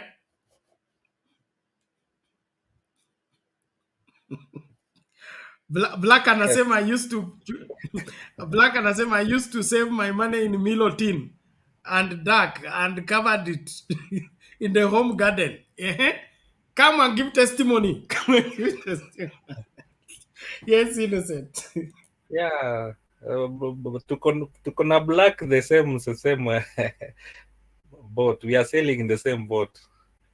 Juzi, you know, my kids keep on saving pesa. And there's a time nilikuwa nimewafungulia account kwa bank and they used to save. But wakakuja akaniambia nikawanunulia, kuna mkebe unanunuanga unarusharusha ndani. So they have been saving kwa hiyo tin. I think sisi ni kama hiyo mattress banking tulianza. So for the last I think moja for the last 9 months, mwingine karibu 6 months. Moja tulipasua hiyo mkebe na tukapata na karibu 4K. Anarusha 50 bob, anarusha 20, anarusha nini, akinunua kitu anarusha, and we are able. And that money hatukupeleka bank, alitoa akanunua whatever she wanted to buy juu ilikuwa imejaa sasa. Na tena akasema tumununulie mkebe ingine. So you see, we stopped going to the bank. Black, we are together. So hiyo enzi yetu we used to do that. Tulikuwa tunafanya tunarusharusha ndani, but it was a good way of saving. But you see now unanyima the banks what they're supposed to do.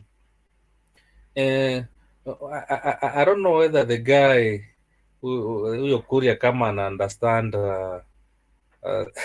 what he's doing, ama is just playing the devil's advocate as long as hiyo bill ipite, because people discuss issues, yani wanawaita wakuje public participation.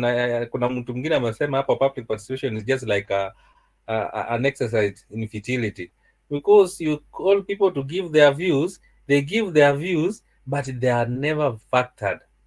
Maneno tu inaisha tu na the same bill inaenda tu, anaenda wana change 1 2 3 things to koma huko na to dots.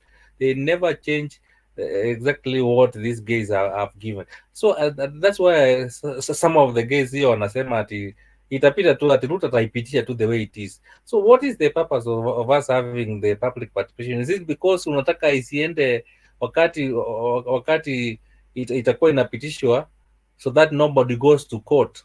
kuisimamisha ati there was no public participation. I believe that is exactly what they want to do. Ni ile tu wanataka tu watu wakuje waongee, as long as ilionekana watu walikuja wakaongea and they did public participation, so atakuwa that hurdle itakuwa imepitishwa na imeenda.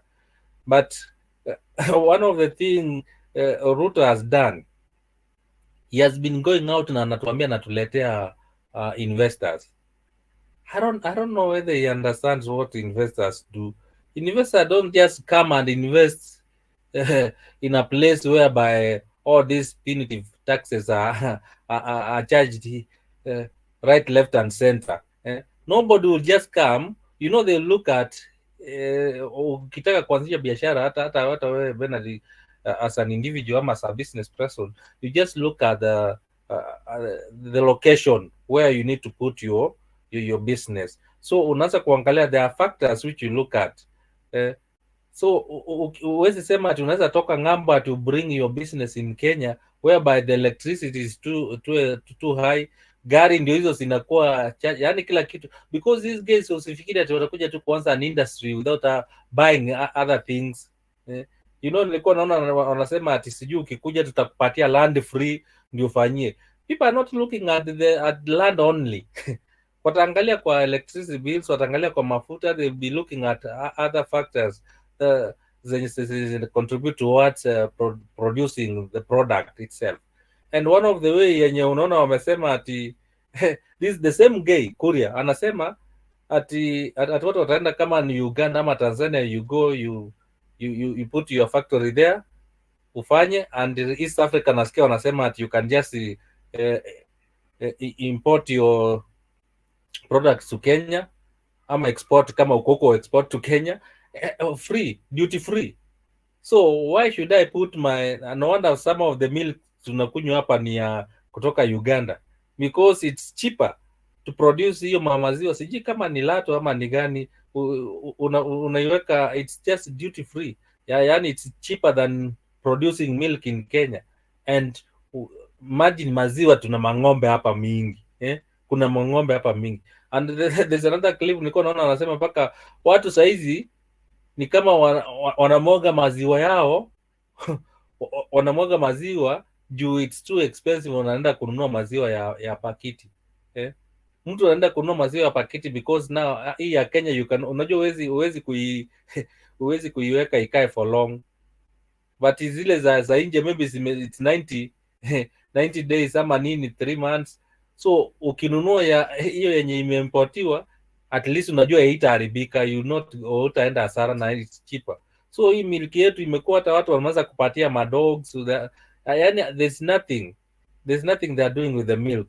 So these bills zinaenda kugonga sana, zinaenda kuharibu yani many sectors.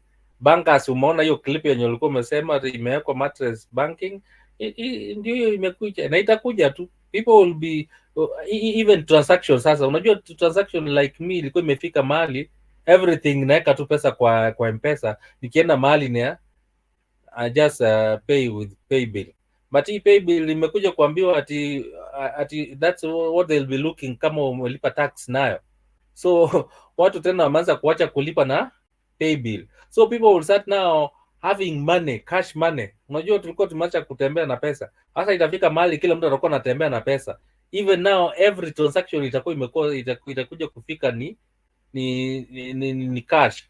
You remember Uhuru mali alikuwa amefika anasema ukitaka kufanya transaction kama ni ya more than 500,000 hautalipa cash, lazima ikuwe either bank transaction ama check, kitu kama hiyo. You know why they were doing that? So that you can pay hizi taxes.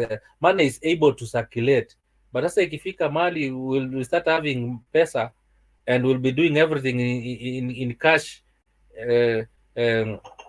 transaction, then tutaharibu biashara mingi. Kama hizi mabanks, all of them zitakuwa affected. Kila kitu itakuwa affected. I don't know, but I believe most of these sectors lazima waamuke, wacha tu kuongea huko kwa public participation.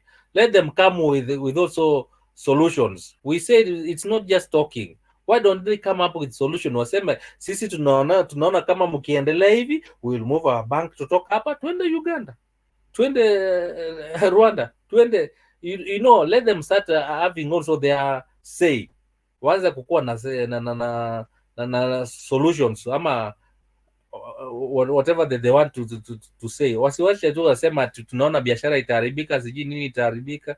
No, they should be having also their plan B. Waambie the government, if you do this, us we will also do this, ama tutahamisha tutoke tuende. That's how they wanaweza kuaffect the functioning of you remember even Raila siku ile alituambianga ati hii Safaricom imefanya sijui imeiba kura yangu, tutatoka Safaricom, na akatuambia some of the products yenye you saw the effect within just one day. Watu walikuwa wamekimbia wamenunua Safaricom na yani cancel Airtel, na watu waliponunua Airtel, watu wa Airtel wakasema within those 2 days, in that 1 week yenye tulikuwa tumehamia huko, do you know they made a lot of na Safaricom wakasema they lost billions and billions. You see, this were the effect. Ndio nasemanga tukue na watu kama wakina Raila wakiongea kitu na inafanyika tu immediately. Thank you, Bernard. Okay, so thank you very much. You know, in banking, what really keeps the bank running is the people making deposits. So bank without customers is just a building with a name, and that building with a name is as good as that building with a name. And so without the customers and those customers making deposits, the banking sector will not work. And without the banking sector, the government doesn't have direct access to finances for people, because even these taxes are being collected by banks through bank transfer, through withdrawals, through deposits, and things like that. So the government is more at advantage when people are using the banking sector than when they are using the usual cash processes, and then of course mattress banking. And so where I don't understand why William Ruto and team don't see the advantage they have by getting people to either transact cashless or transact using the banks. Why in the world they should think that they are better off by discouraging people to deposit money in the bank? And if this is a political move to kill some of the businesses or kill some of the banks, what does he have as a substitute? Because you don't just remove a service or frustrate a business. Do you have an alternative for the same? Look at the Kuria Kimani man says you go and set up your business in Uganda and export to Kenya. How does that, if I go to set up a business in Uganda, I will employ Ugandans. I will, of course, hire Ugandan services. So I'll be growing the Uganda economy. Then, of course, I bring the whatever I'm producing to Kenya, collect the money from Kenya, take it to Uganda. So I'm helping the Uganda economy. How do you are the chairman of finance and you are reasoning like that and you say that on television? It shows clearly that we are dealing with people who are amateurs as far as economy is concerned. And that is a huge, huge disadvantage to this country, that we have taken an important docket like treasury or running of the economy and placed it in the hands of amateurs, people who have no experience and who cannot link things together to understand that if you affect this area, it's going to have an account up wherever. It's going to have an effect that is negative in this other area. And so, to me, what William Ruto need to do is enhance the small businesses, make loans available to majority of Kenyans, give Kenyans what Baba had suggested, the 7 years of tax sabbatical, the revamping of the economy.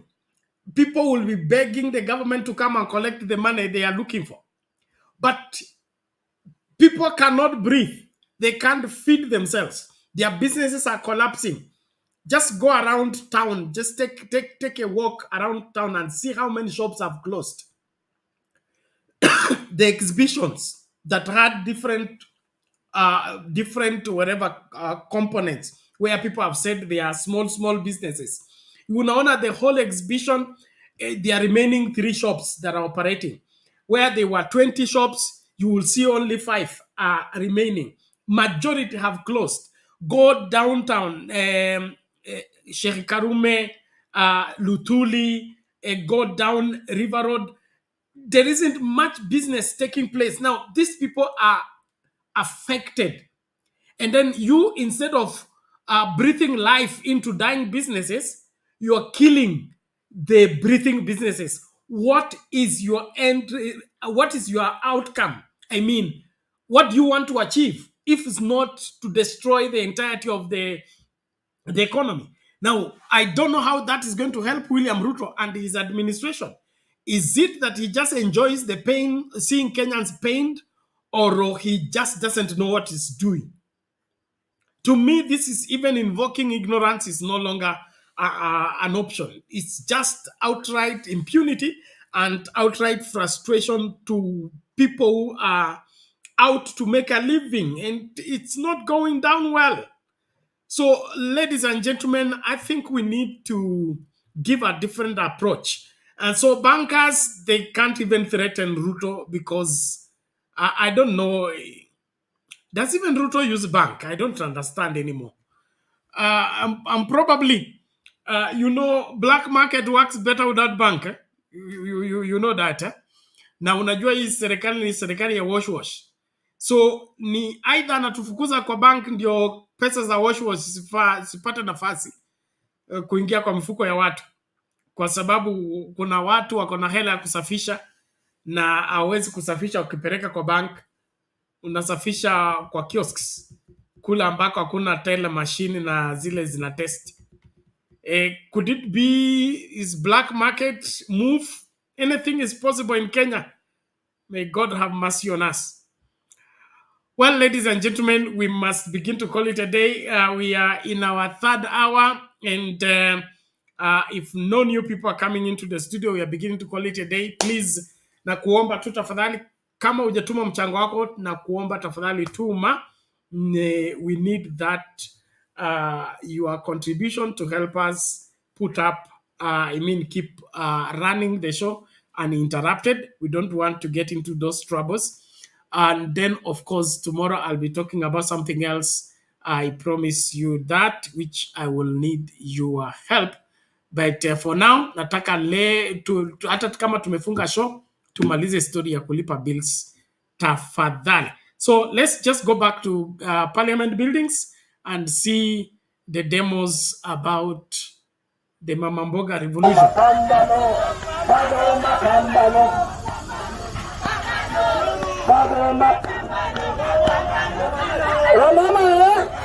Watu wanajifanya, watu watarudie, watu wanapigana. Ndio tusao finance bill. Watu wanajifanya, usipite ugali, wanajifanya. Wamama, watu wanajifanya. Watu liburu, watu jatukumbuka. Watu wanajifanya, watu kashagwa, watu rani na Ruto, ndio tusikumbuke. Hawatapitisha.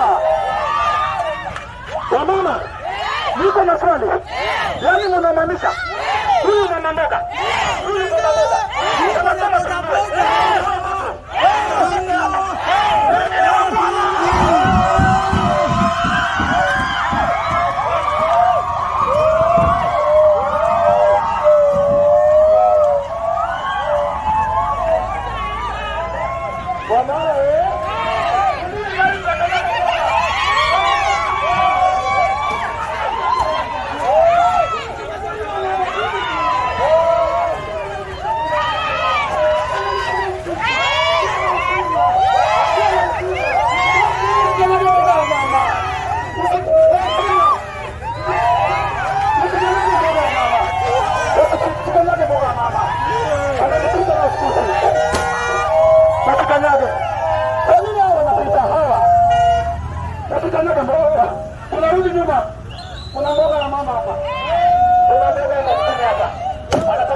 Tafadhali. Hizo mbao zote hapa kabisa. Hapa kabisa. Hapa kabisa. Hapa mbele. Leteni mboga hapa tu huko hapa. Hapa. Leta mboga zote hapa.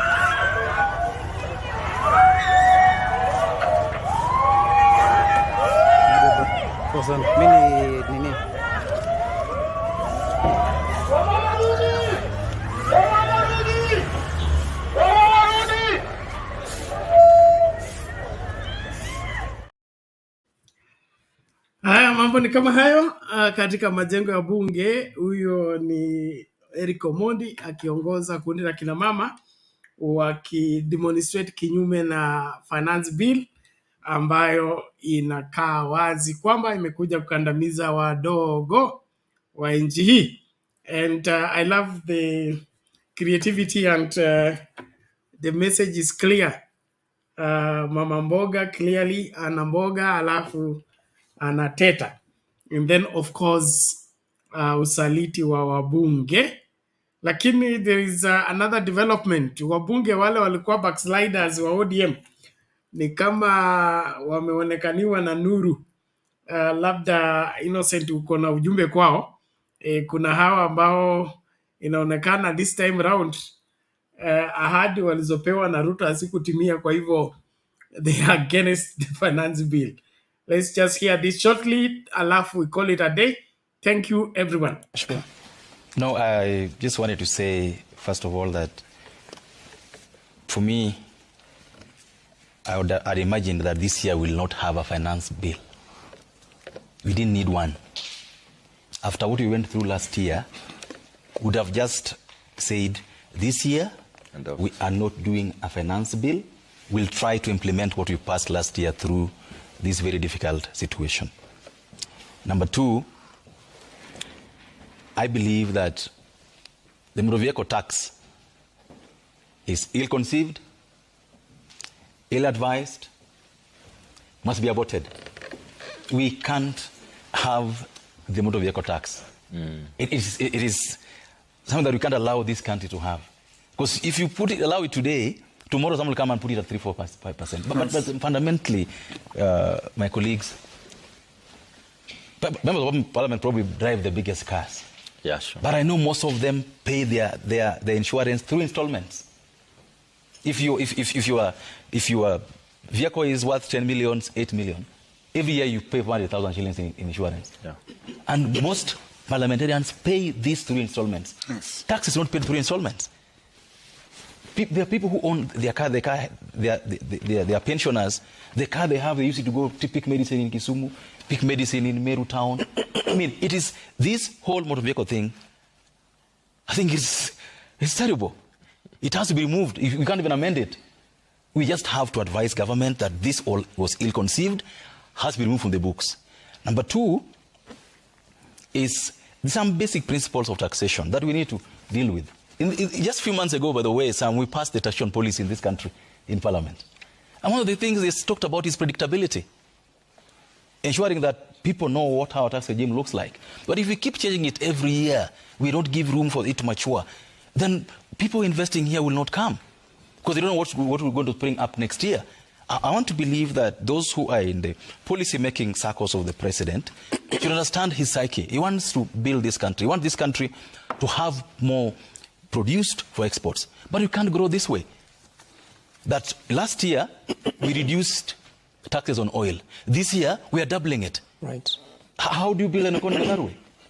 Last year, we reduced taxation on imports. This year, we're introducing an eco tax on everything. You're not promoting production. I want to advise those who are listening. This whole finance bill of this year is ill-conceived. Right. Should be withdrawn so that we allow the finance act of last year. See how you can ensure that you are collecting more from it. Because again, sometimes you put us through so much debate, so much fire. Like, look at what you... Last year, some of you had and I've seen you also having another debate tomorrow evening. Big debate on Finance Act. But when you now ask the Treasury mandarins, how much did you collect? They tell you we fell short. At that time, they said, this is the surest bet. Number 3 on this matter. Right. I want to plead. We should try to avoid or reduce the influence of IMF and World Bank on our economic policy. It's taking us astray. You just read some about education in this country. The headline, I think, of one of the dailies. The new day here will tell you that when they're at the university, they used to eat for free. The hostels were free. In fact, they would invite their girlfriends and relatives to come and have lunch with them in campus. During my time and Mark's, we used to cook in school. Now, our brothers who came behind us can't even cook.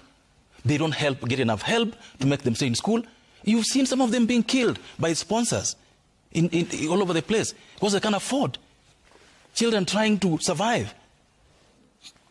And then IMF insists you must introduce these cost-cutting measures in the education system. You must, take this particular education system. So parents, something that's happening these last 2 years, Sam. Yes, you're going to pay 40,000 or 80,000, but a child comes home with a fee structure of half a million shillings. You're a parent who has never even owned 100,000 shillings in his hands. You've worked your ass off to get your child through high school. Then unakujiwa na fee structure of 500,000 shillings. You can't pay. We are doing it the wrong way, in my opinion. So, and I wish we could sit back, those in Treasury, the President Economic Advisors, so that we look at how we are trying to fund this economy. Aren't we shocking it? Aren't we putting too much steroid in it? So at some point in time, the body will reject. Right. This motor vehicle tax, this tax on bread, we have now even doing tax on transporting sugarcane from the farms, reducing the farmers' money that goes home. It's going to hit at the core of the middle class. And what the Mark Mwenja has spoken about this morning is not far off. We are courting a revolution. You cannot tax our pay slips to the skin. No. So tell me, what will you do? Because out of all this eloquence, what do you do? I've told you, on this matter of the finance bill, I'll vote against it totally. I will not even pick and choose. Hi. When Innocent, are you voting for it totally or against it? What has happened? Kenya with love. Afadhali utoe hiyo love hapa bana. Unajua Kenya with taxes. Kenya with taxes, yani unamwambia atoe hiyo love hapo mbele. Aanza kuweka Kenya with taxes. You've just moved words from my mouth. So Kenya with taxes. Anyway, karibu Kenya with love. Sasa some few issues I want to deliberate also. Let me start from what you said earlier. When you were a student, you went to you took so you wanted to open an account. I don't want to say I don't want to name the bank, but let me say nilikuwa nimebank 20,000 kwa account, na walikuwa nasema if you cannot withdraw the 20,000, that is the minimum which you are supposed to have in account, and if you go below it, then in case uiguze ama you don't deposit anything within that month, then wana reduce, sasa ndio wanakata. So kuna wakati sikuwa na pesa, and then I had 3 bank accounts, different banks. So nikawacha hii bank, si kutoa, nikawacha, nikasema hii pesa wacha ikae juu sina pesa ya kuweka huko, hii ingine juu naweza weka na nitoe, let me just be banking and removing. Nikasahau ile ingine, nikasema wacha ikae. I went there after 1 year kwenda ku close the account. Do you know what they told me? I have negative 9,000. I'm supposed to pay them 9,000 so that they can. Sasa nikamwambia I pay you 9,000 ndio mnirudishie 20 ama unamaanisha nini? Ati no, you are the one who is owing us. Imagine they taken my 20k and they wanted me to pay them and they used to write me a message that you owe us 9,000 sijui nini. Mimi nilienda nikamwambia if you don't want to close that account, shauri zenu, I'm no longer your member. Imagine they used to write me a message. So you just reminded me that incident. So they took my 20,000 and from that day nilisema hiyo bank sitawahi rudi, na sikuwahi rudi, nikafungua account zingine kwa other banks na nikasahau hivyo. So that was on that note ndio nilikuwa nataka kuongea. Number 2, I want to ask if the guys wenye wanaongeanga na Ruto ama those who listen to this channel, I want to ask this question. Ruto, do you want to tax us so that you can run the economy? You stop borrowing, ama you borrow, you leave us from taxing? Uache kama ni kuborrow, you go and borrow and run the economy, ama tax us uache kuborrow from outside, because he's doing the two of them concurrently. Anachukua pesa huko nje na anachukua hapa ndani, but we don't see what he's doing with it. So kama ni kutax, ametutax mpaka tumechoka, why can't we see what is happening na wachane kuborrow so that we don't tusianze kulipa madeni nyingine yenye ameboro, ama tuache awache kututax aenda borrow so that we pay the loans hizo za huko nje.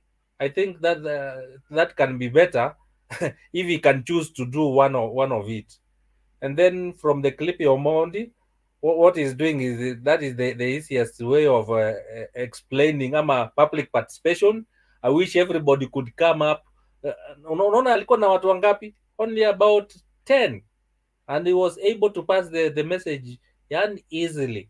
Na ndio nilikuwa nakwambia Bernard, if we add all the sectors waanze kufanya hivi wenye wanakuwa affected, just look at watu wa Alco nao nilikuwa nasikia wameanza kulia huko so yani kila sector has been affected. So if every sector wataanza kama ni watu wa chai wanaenda wanakuwa na kakitu, so that we have many clips kama hizi ama many scenarios kama hizi zikifanyika in Kenya, then we are able to. Nimekuambia the only thing sisi tunafanya hapa Kenya, vitu zinafanyika, watu hata waongei ama tunaongea, but hakuna any resolution tunakuanga nazo. We don't have any resolution for these issues we are talking about. So every sector is crying, kila mtu analia, but hakuna resolution we have, ama hakuna answers we are giving them. I wish even the opposition wangekuwa nakuja na what we call the alternative budget. Wanasema that's why nilikuwa nasemanga I wish we had also kama ni parliament tunakuwa opposition na government, na opposition wakuwe na ministers wao, wakuwe kama ni CS wao, so that tunakuwa na CS wa finance na nini, na yeye atoange budget yake, hao akitoa yao na hiyo atoa yao, so that when we compare we choose one. Thank you Bernard. Okay. Asante sana bwana Innocent, good observation, and sorry for the banking people. And of course, banking those days was shrewd into mystery. They couldn't even explain to you the modalities of the account, the kind of account you're opening, savings, what are the conditions, and the whatever rules and regulations. They wanted you to sign as fast as possible, and then whatever they do, they were always right, and the customer was always wrong.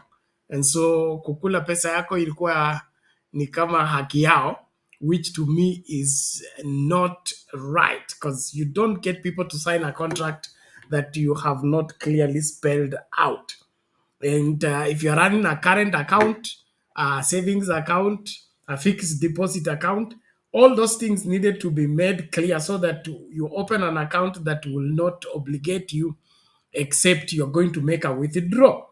But it appeared that the banking sector those days was keen in getting money from innocent Kenyans, and I think they were capitalizing on the level of finance illiteracy that was prevalent in the country. So many of us were victims of such, but we thank God that we survived.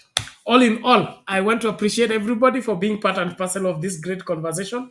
I'm happy that we have Kenyan would love, I think we'll proceed further with the show. Mimi naona muda wangu umeyoyoma, nataka kung'atuka. Cha muhimu tuendeleze mazungumzo, tuelimishe Wakenya na tuchukue msimamo ambao utatusaidia kukomboa nchi kabisa kabisa. Kulingana na ishara zote ambazo zinaonyesha William Ruto ni ugonjwa sugu wa nchi hii ambao lazima tutakatafutie dawa ambayo itatuponyesha. So Kenyan would love, hali vipi? Si salama sana, wanisikia? Umepatikana, karibu.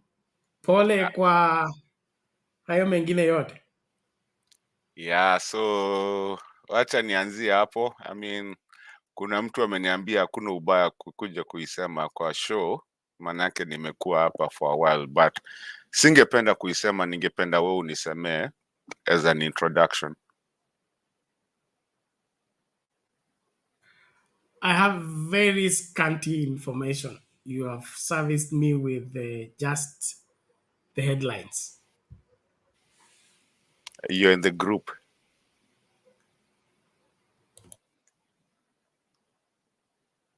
Unataka nijiseme?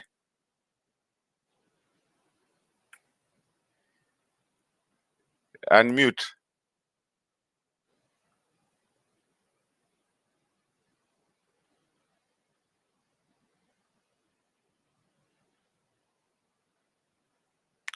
Bernard, unmute. Okay, sorry. Thank you. There you go. Just a moment. Here we go. All right. Well, ladies and gentlemen, there is a matter that has arisen and is sad news. Our friend here, our comrade, as well as our brother, has lost his dad.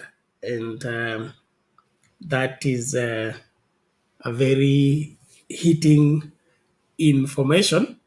And we are all in prayers, and we wish Mato and the entire family God's comfort, and just want as a family as usual to, of course, empathize with each other as we give our support.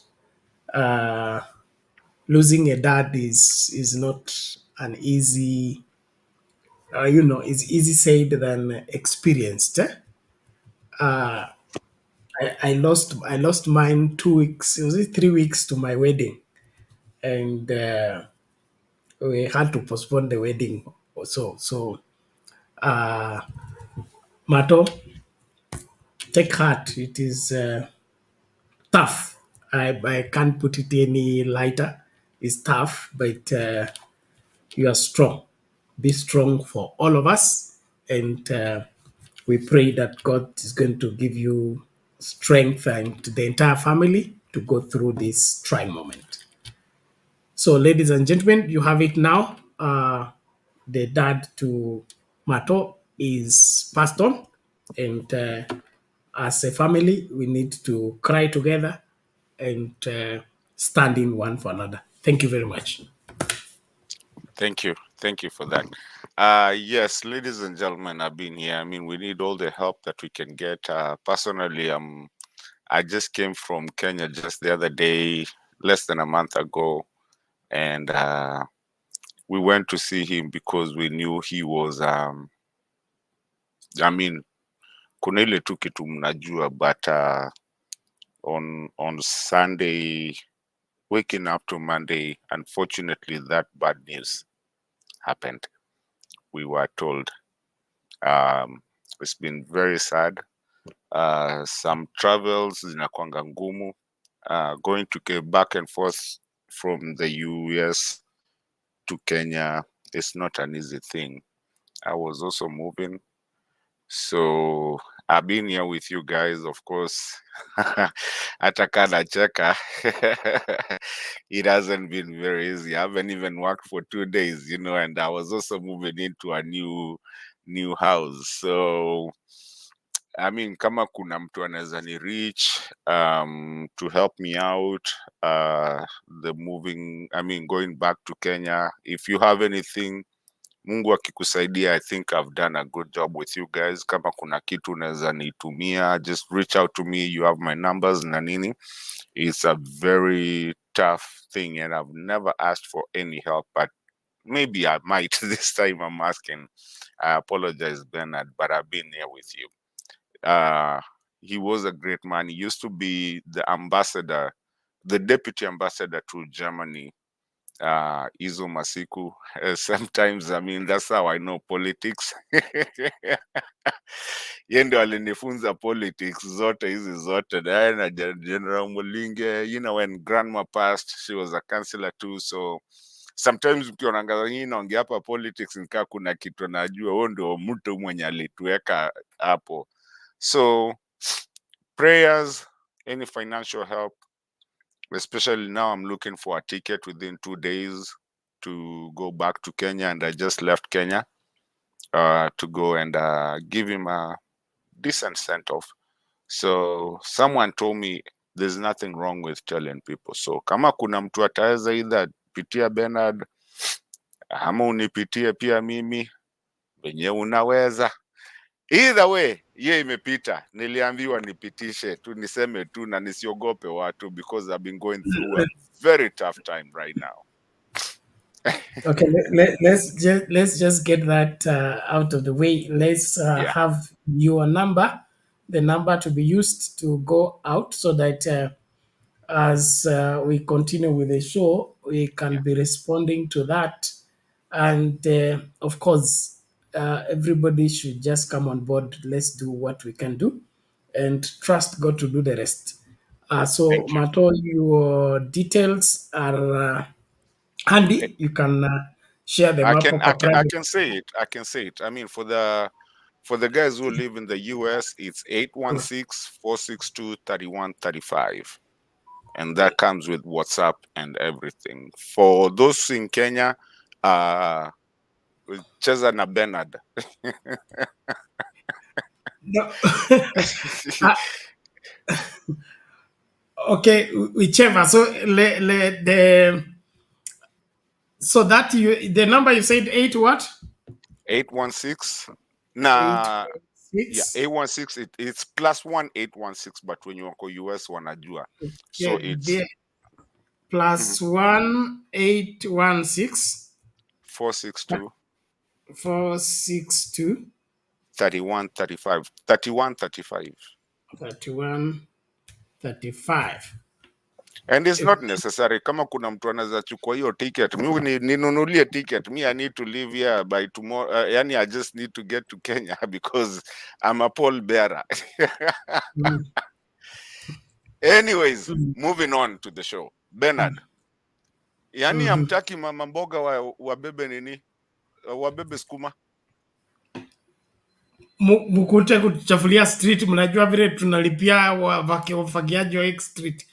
Mnasema Nairobi ni chafu, alafu mnakuja kuchafua na green leaves na mogu kama mmefungia. Yani ni nini mnataka? Sasa skuma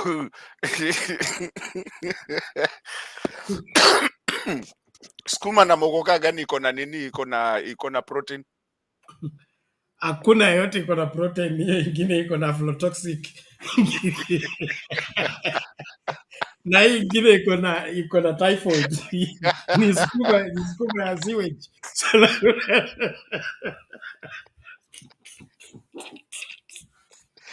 Na mumeshika recommend juu ya kuvaa nini Anavaaje uniform ya kanjo na hizo kanjo? Kwanza personification.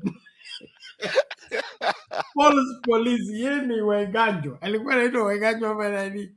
The guy who was a police officer in Rift Valley.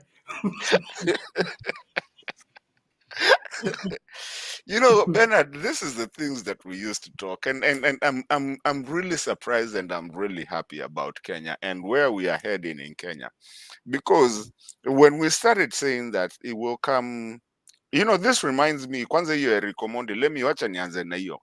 You know, Eric Omondi reminds me of alikuwa anaitwa nani huyu mwenye walipeleka nguruwe na wakamwagia maji, wakamwagia damu, Boniface Mwangi.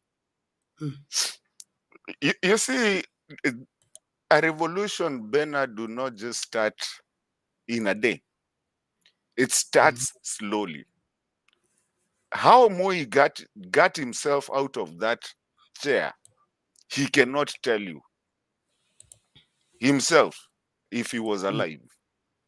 These are people, the likes of Kina Eric Omondi, the likes of Kina, you know, these people, the Mama Mbogas. I mean, and actually that was very symbolic, because you said you're coming from Mama Mboga, lakini sasa hata utaki Mama Mboga hata akue hapo, unatupa kila kitu chini, unafukuza Mama Mboga. I'm telling you, Bernard, I won't talk too much today. I'll probably just keep quiet. If you need me to kanyagia the show for a while, I'll probably not talk too much. But let me tell you, there's a revolution coming in Kenya, and people are seeing it. And let me speak this outrightly. The Kikuyus have seen it. The Kalenjins have seen it. Hakuna mtu hajaona. Mama Mboga ameona, ndio huyo umeona akichapwa. Boda boda ameona. I mean, even what we used to say, the middle class. The middle class saizi kwanza wameanza kuwa wakali. Hakuna mtu amebaki ni Ruto tu na Mama Smoky. Hao ndio wanaenda vacation. Hao ndio wamebaki tu, wameenda vacation, anatuambia ni state visit na wako vacation as a Vacation family. White House. Why? State visit my foot. Hiyo ni ilikuwa a family vacation bwana, na wanabeba the family friends, or in the names of kina Dindi Nyoro and whoever went with them. But the Kenyan man has started to actually see what we had been saying for a long time. And so, Bernard, me, I'm a happy man. I'm actually asking we talk less and let them do their thing, because I'm starting to think like every time we talk, they listen to us, and I don't want them to listen to my advices or yours. I want them to eat themselves. Those ones don't need advice. They don't listen to advice. If they were listening and following, they will not be in the hole where they have dug themselves into. Anyway, Bernard, that's all I have for today. Thank you so much. Julia is also here, but if you need me to hold on, So utaleta Julia alafu mtashikilia maybe for an hour or so. Mimi naondoka. I need to catch up with my rest. But ladies and gentlemen, let's do our best. Let's support Mato, and then of course we pray everything will work out. Asante sana. So, Julia Mwalimu, vipi? Good, Bernard. Good to see you. Thank you. Karibu. Asante, wacha niwasalimie na nikiambia ndugu yetu Mato pole sana, and I pray that the Lord gives you and your family strength. I know we cannot be in your shoes, hata kama a lot of us have passed through similar circumstances. Hakuna mwenye anaweza vaa kiatu ya mwingine. Kwa hivyo naomba Mungu apatie neema na nguvu and peace. The Bible says the peace that surpasses any human understanding during these difficult times, and that the Lord may also provide for you according to his riches in glory. Yeah, because pia finances can be a problem. Asante Bernard, I wanted to ask you, thank you, I also see Innocent, good to see you Innocent. Now, huyu ni nani alikuwa anaongea? Which MP? Is that a member of parliament? The clip? Yes, the Ugenya member of parliament, the people had gone with Jalango. In fact, huyu ndo alikuanga alikota kina Jalango akipeleka State House. Why does he want to cry? What is he crying now? Ati tunalipanga insurance na installment. So the thing he has been forcing on Kenyans, it has come to bite him. So he's crying now.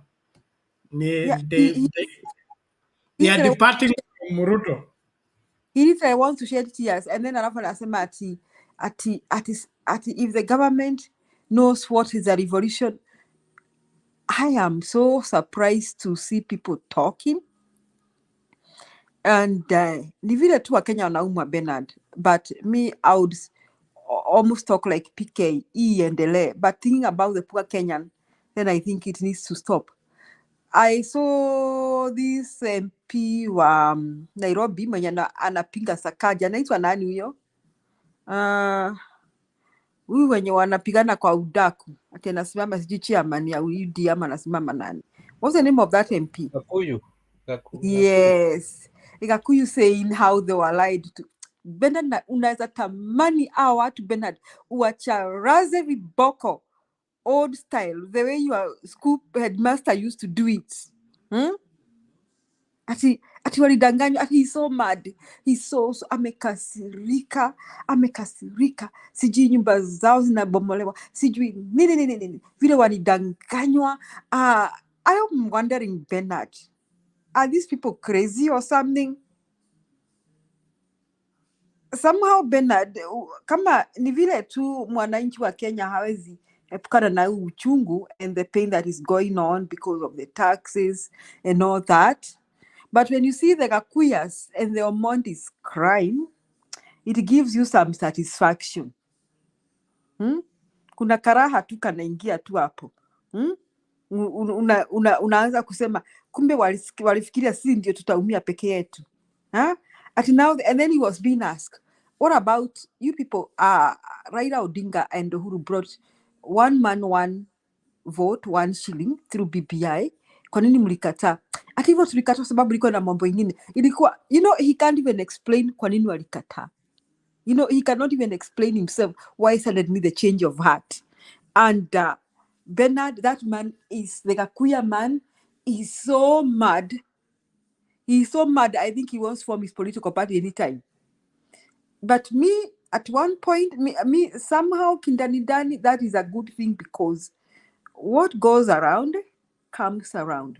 Now, seeing a member of parliament called Omondi, and I'm sure he's not the only one, feeling the pinch of the financial bill, it is a good thing because these people, Bernard, walifikiria what the government is doing haitawafikia. Just like even the army. Now I want to talk about the Kenya army. The Kenya army is thinking, the bosses, they are thinking that whatever Kenyans are going through will not reach them. Bernard, it will reach them. Because one of these fine days, they will not get their paycheck. I'm telling you. So if they are seated somewhere because they get their paycheck, pengine wanaongezwa mamlaka, mishahara, pengine kichini kindani without Kenyans in. And they are, the MPs, our MPs, all of them, they are sellout, Bernard. All of them. from Azimio to Daku, sellouts, traitors, useless, bure kabisa. Because wako na hiyo mishahara kubwa na wanaanga kwa hizo mikutano wanalipwa those specs. So they were feeling so good, and they didn't care. So every time we talk about prevent the financial bill 2023 from going through, unasikia hata kuna wa Azimio ati wameenda safari sijui wako Egypt. Can you believe, Bernard? Even the ones that we depend on. Because why, Bernard? They were thinking that it won't affect them. Ni ile ya Esther. Wao munyi mnakumbuka maneno ya Esther na Mordecai. Mordecai told Esther that if you do not save us, I don't know whether you can remember that story, you are innocent. You can remember that story better than me. That if you do not save us, even you are not safe. Yeah? You know, Esther angesema kwamba yeye ni bibi ya. It goes Mordecai's message to Esther. Yes. If you choose to keep quiet and do nothing, God is going to raise help from elsewhere. But you and your father's house will pay for it. So you are not safe simply because you do nothing about the evil and the oppression. When God uses another person to bring salvation, you pay for it. Wow, that is a good one. In fact, that's the exact thing that will happen to our members of parliament, our armed forces, our police, everybody protecting this evil government, whether they are in Azimio or UDA, because they have sat and watched as evil overtake the nation, and they have done nothing. They go to that parliament, they get the perks. When we have them to be there critical voting, either Azimio, they disappear. Or they are not there at all. Okay? The Udaku, Gakuo, oh Lord, I can't even remember the name of that man who annoyed me so much when I watched him talk. He's there voting. Didn't he vote for Financial Bill 2023? Seriously, when he was talking nonsense on that TV, Bernard and Mato na Innocent, huyu MP wa UDA mwenye amekasirika sana na Ruto, amekasirika sana vile wamefinywa, vile best wake Kashiadha ama Gachagua amefinywa, amekasirika. Didn't he go to vote for the financial bill 2023? Didn't he campaign for this government? So I think these people are Bernard. I pray that that statement that Mordecai said, that curse may follow them and their children, and that they may use the money they have stolen from us to treat the sicknesses that were in Egypt. May those sicknesses follow them and their children to the fourth generation. And may God save Kenyans from those sicknesses during these difficult times. Because sasa hao watu wanaumia. Mimi vile nimeona huyo jamaa Omondi akisema that guy's body language, he was so genuine in his feelings. He was more genuine than I am saizi. He was so, his feelings didn't talk. Akasema kwamba, do these people know what a revolution is? Do they know where the revolutions come? Yani mpaka mtu anafika mahali anaongelea maneno ya revolution na ameunga hii serikali mkono. Wow, wonders never cease in Kenya. So it is a good thing. I mean, these things that are happening, actually, even the Gachagua Ruto will be a blessing in disguise for Kenyans, because I think all Kenyans may change for once. Now, Innocent was wondering why Ruto doesn't see what he's doing, or why he has to tax us and at the same time borrow money.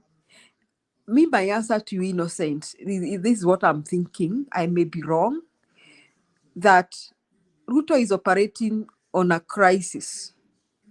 Ni kama wale watu Bernard,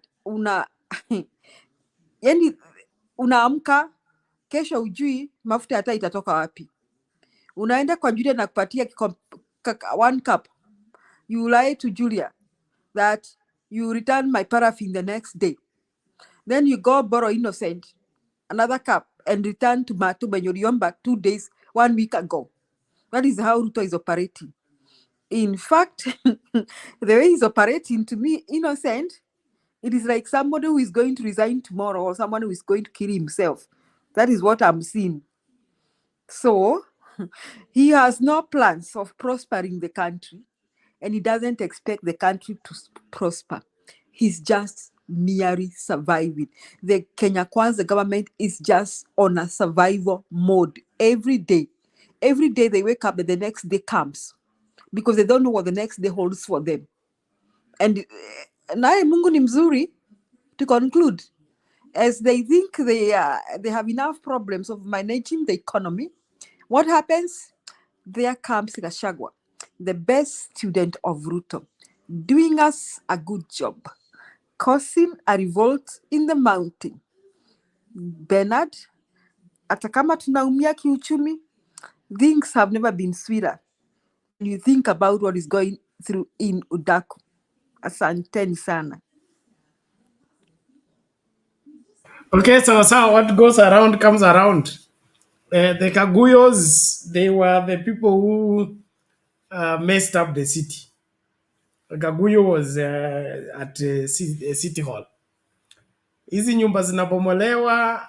Mwenje, nani huyo mwingine alitangulia Mwenje? Alikuwa anaitwa Muhuri Mshiri. Then there was Mwenje. There was another nini. All those allocations, hizo plots kuclear na kujenga on riparian land and all that, and then of course the excessive demolitions, the careless demolitions by the administration.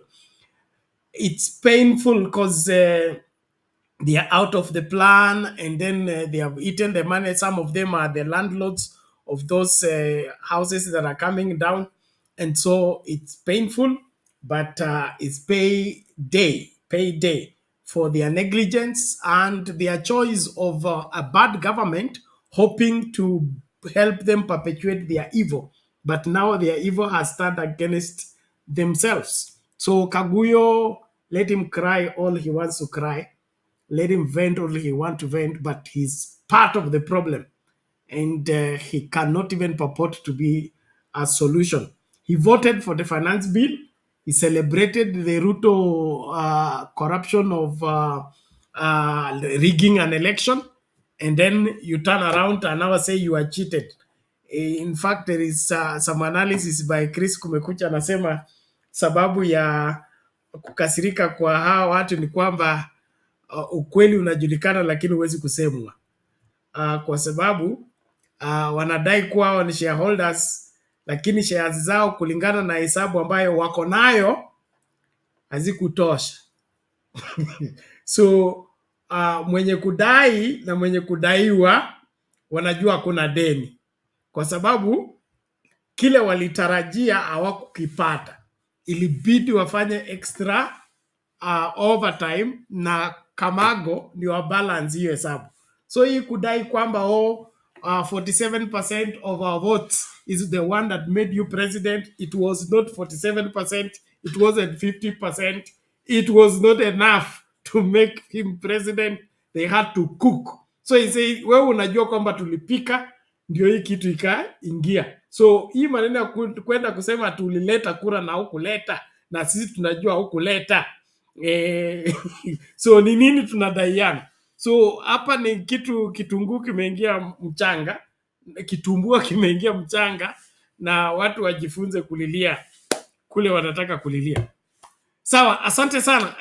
Unless Innocent akona response, Kenyan would love over to you. If you release me, I will go, please. My time is up here. I'm here against the doctor's advice. Me, I'm here against my own advice, but I have Julia.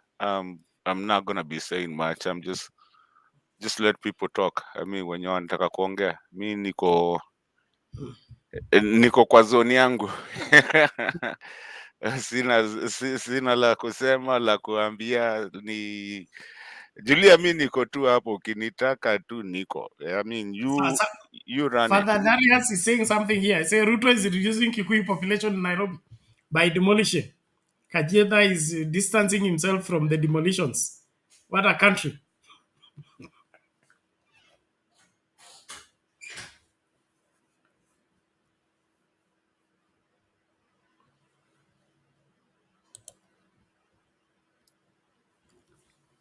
Madam Julia, take over. Me, I'll just be on the. I'm helping in the back. Niko hapa tu. Okay, Mato, sijui how you manage, maybe kama watu watakuja, maybe you'll also call it a day. I don't know, because I don't intend to stay, but on balance, I'm seeing that Bernard, something good will come out of this, because this Gakuyo, oh Lord, Gakuyo, Kahot, something, and the team, they are very aggressive now, so they are going to do what it will take them to fight back, and I think they'll fight back, Bernard. I think they'll fight back aggressively, and even Gashagwa will fight back aggressively.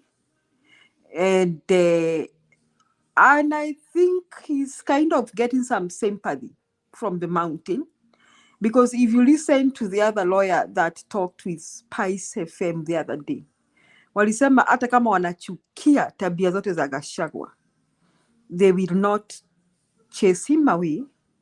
It's like when you discipline a child, you discipline him as you bring him home.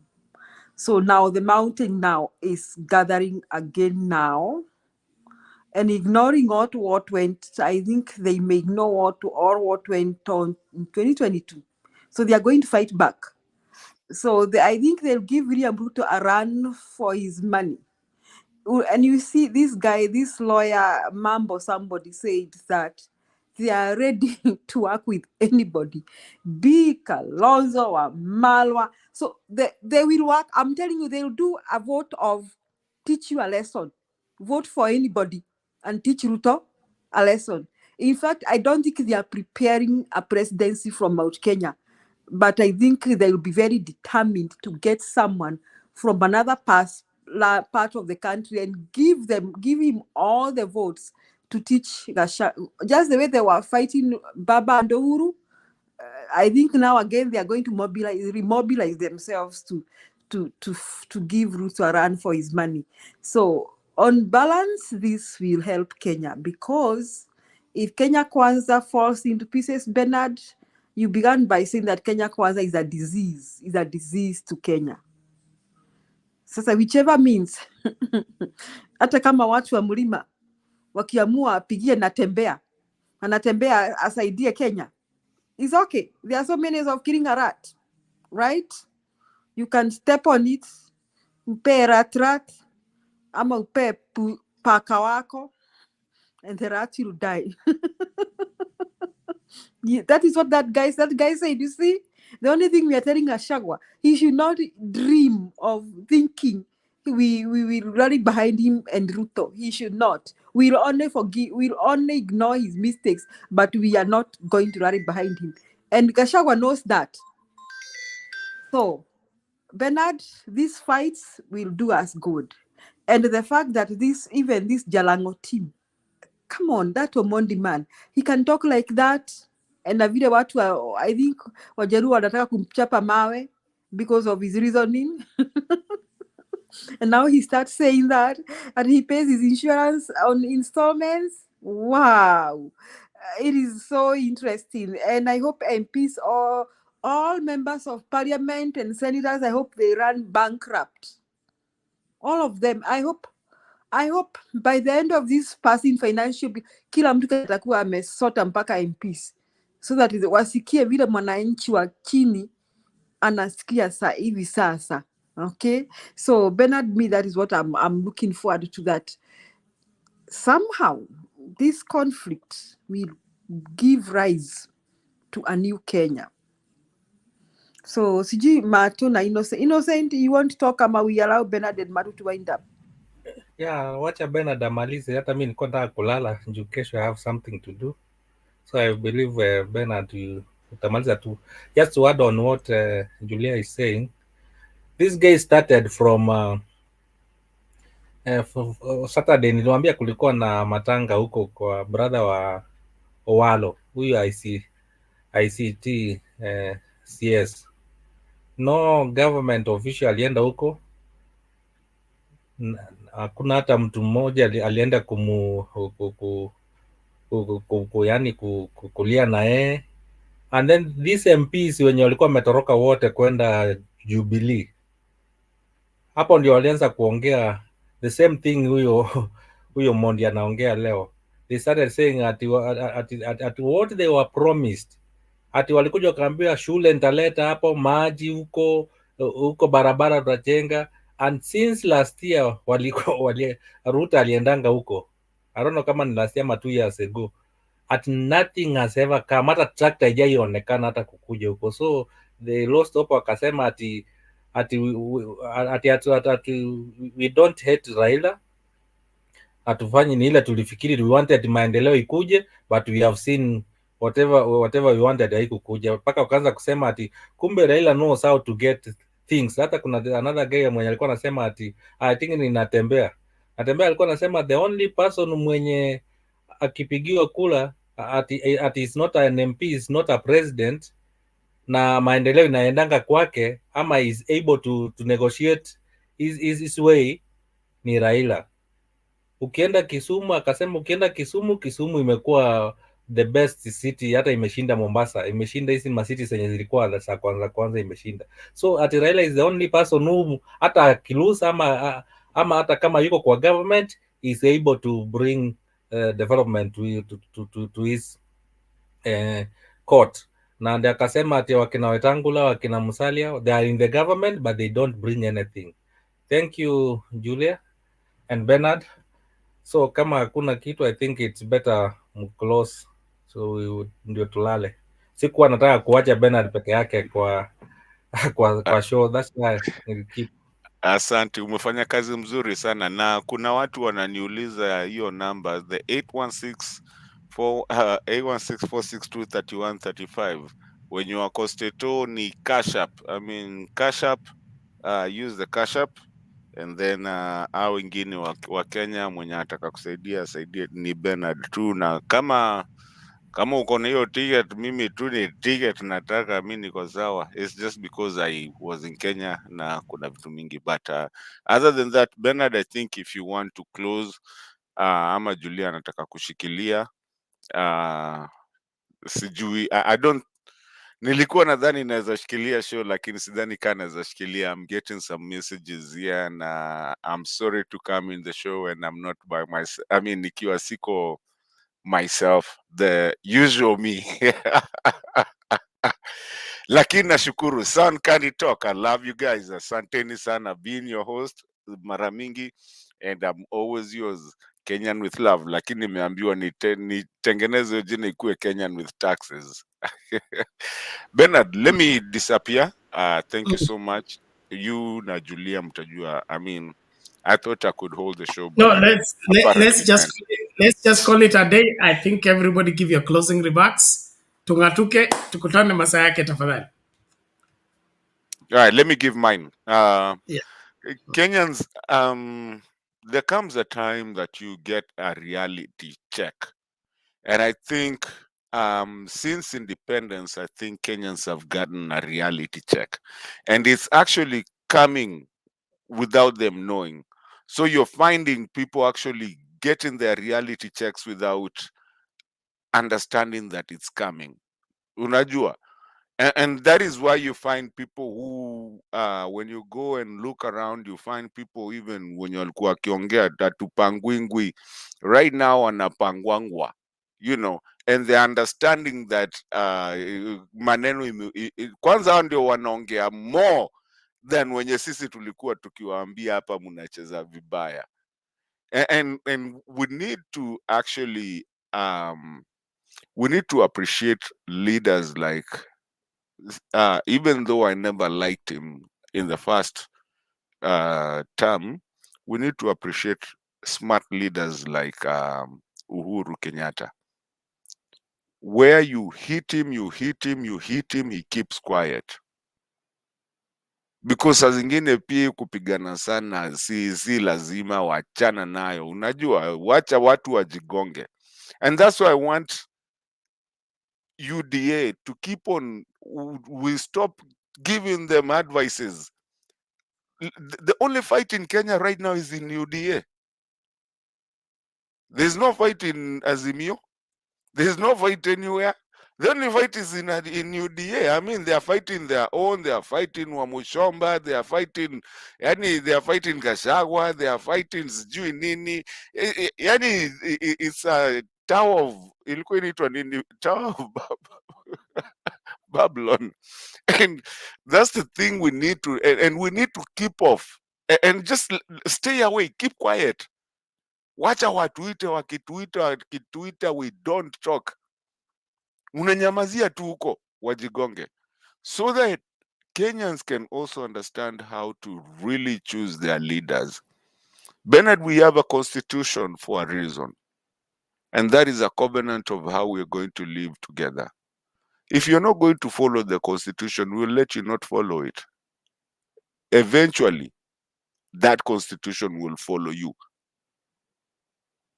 And it's coming. And it's coming very fast. The mama mboga saizo ndio, and that's why you find in people, activists like Eric Omondi, they are carrying mama mboga and inatupwa kwa barabara. I thought that was the government. Next tutabeba bodaboda pia, ile yenye imezeeka, twende pia hiyo wagonge. So Kenyans, all I'm telling you guys is that it has come a point where in our country we have to really watch what we do, how we do it, and when we do it. Asanteni sana. That has been your friend and one of your people here, panelists, Kenyan with love. Asanteni, that's all I have. Thank you, Mr. Bernard. Okay, asante sana Mato, we appreciate that, and we will live to see the transformation in this country. Everything we said, everything we warned against, everything we have every day spoken about has been confirmed, we were reading it from somewhere. And it's clear that a man's character is everything that there is to that man. It doesn't matter which office you give him, his character will always come out. And so William Ruto and trouble in terms of running down everything is evident. Julia, your closing remarks, we call it a day. Yes. Bernard, Kenyans, it is sad to see people. It is okay for Eric Omondi and team to continue protesting against this financial bill 2024. And I can see the level of hopelessness in Kenyans. But the truth is, this government will bring more sorrow and more sorrow, because I think they are at a dead end of trying to meet their financial obligations. So like that MP is saying, they'll tax them to the skin. I'm only surprised that these members of parliament are surprised, or they are behaving like they are disappointed. I don't know what they were expecting. So I think the words of Mordecai should be directed to them, that even if they don't save Kenya, the Lord will send somebody to save Kenya. But for them, the members of parliament, the Ruto government, and all those who support and work with Ruto, may they pay for the wickedness that they have vented against the innocent people of Kenya. As Saint Bernard. Niliuweka mezani mkataba na hayawani, yeye ale biriani, mimi nikale majani. Imeshafika mwakani, mbuzi ng'ombe siwaoni. Mbuzi shika kazi yako, nipumzike majani.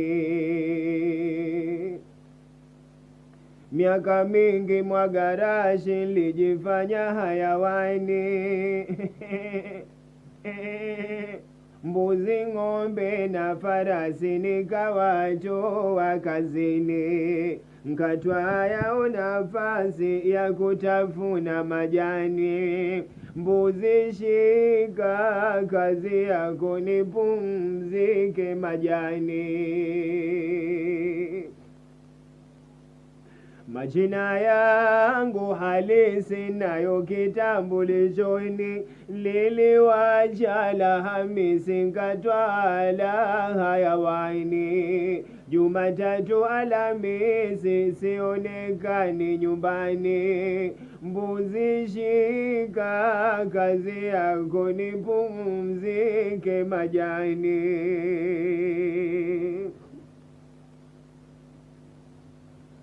Pesa kwenye nasokisi na mfichia mwendani, tena bila wasiwasi na mwambia niko mwani. Domo halina nafasi, majani tele menoni, mbuzi shika kazi yako nipumzike majani. Mke wangu mwanarusi haoni yangu thamani, nipumzishe kula nyasi nithamini we nyumbani. Nicheze yangu nafasi ya mume kwangu chumbani, mbuzi shika kazi yako sitaki kula majani.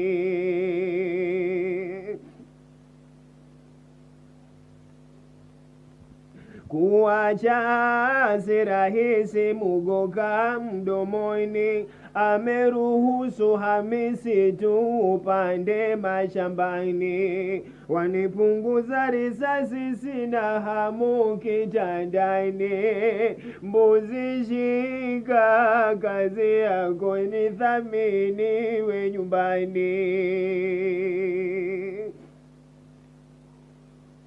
Ninamuomba Kudusi Mola wangu wa Rahmani, niwaje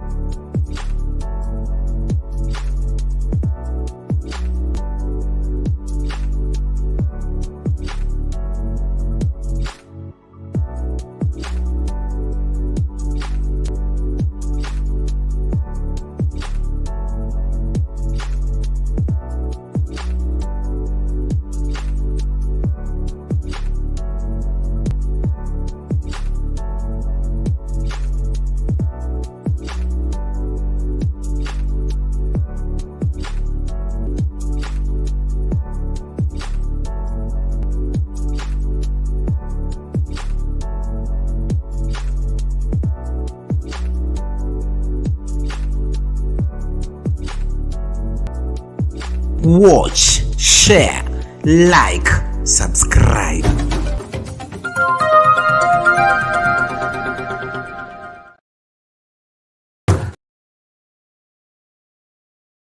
Soundcard Talk sasa imeboreshwa zaidi. Kila siku ya wiki asubuhi tunapambazuka na maabudu na sifa kwenye kipindi cha baadaye tunakuletea mahojiano ya moja kwa moja kwenye one-on-one show. Kwanza tuanze kwa mtazamo kwamba umeona vile hali ilivyo, the age that we are living in, so many things are happening. Alafu nakuletea taarifa zinavyojipuka siku hiyo zikiwa ange kwenye in the news headlines. Kisha tunaingia bungeni kutazama wabunge na kusikiliza tuliowaleta kupeleka bungeni iwapo iko imara. Mr. Speaker, they should not be given an opportunity to be in those committees.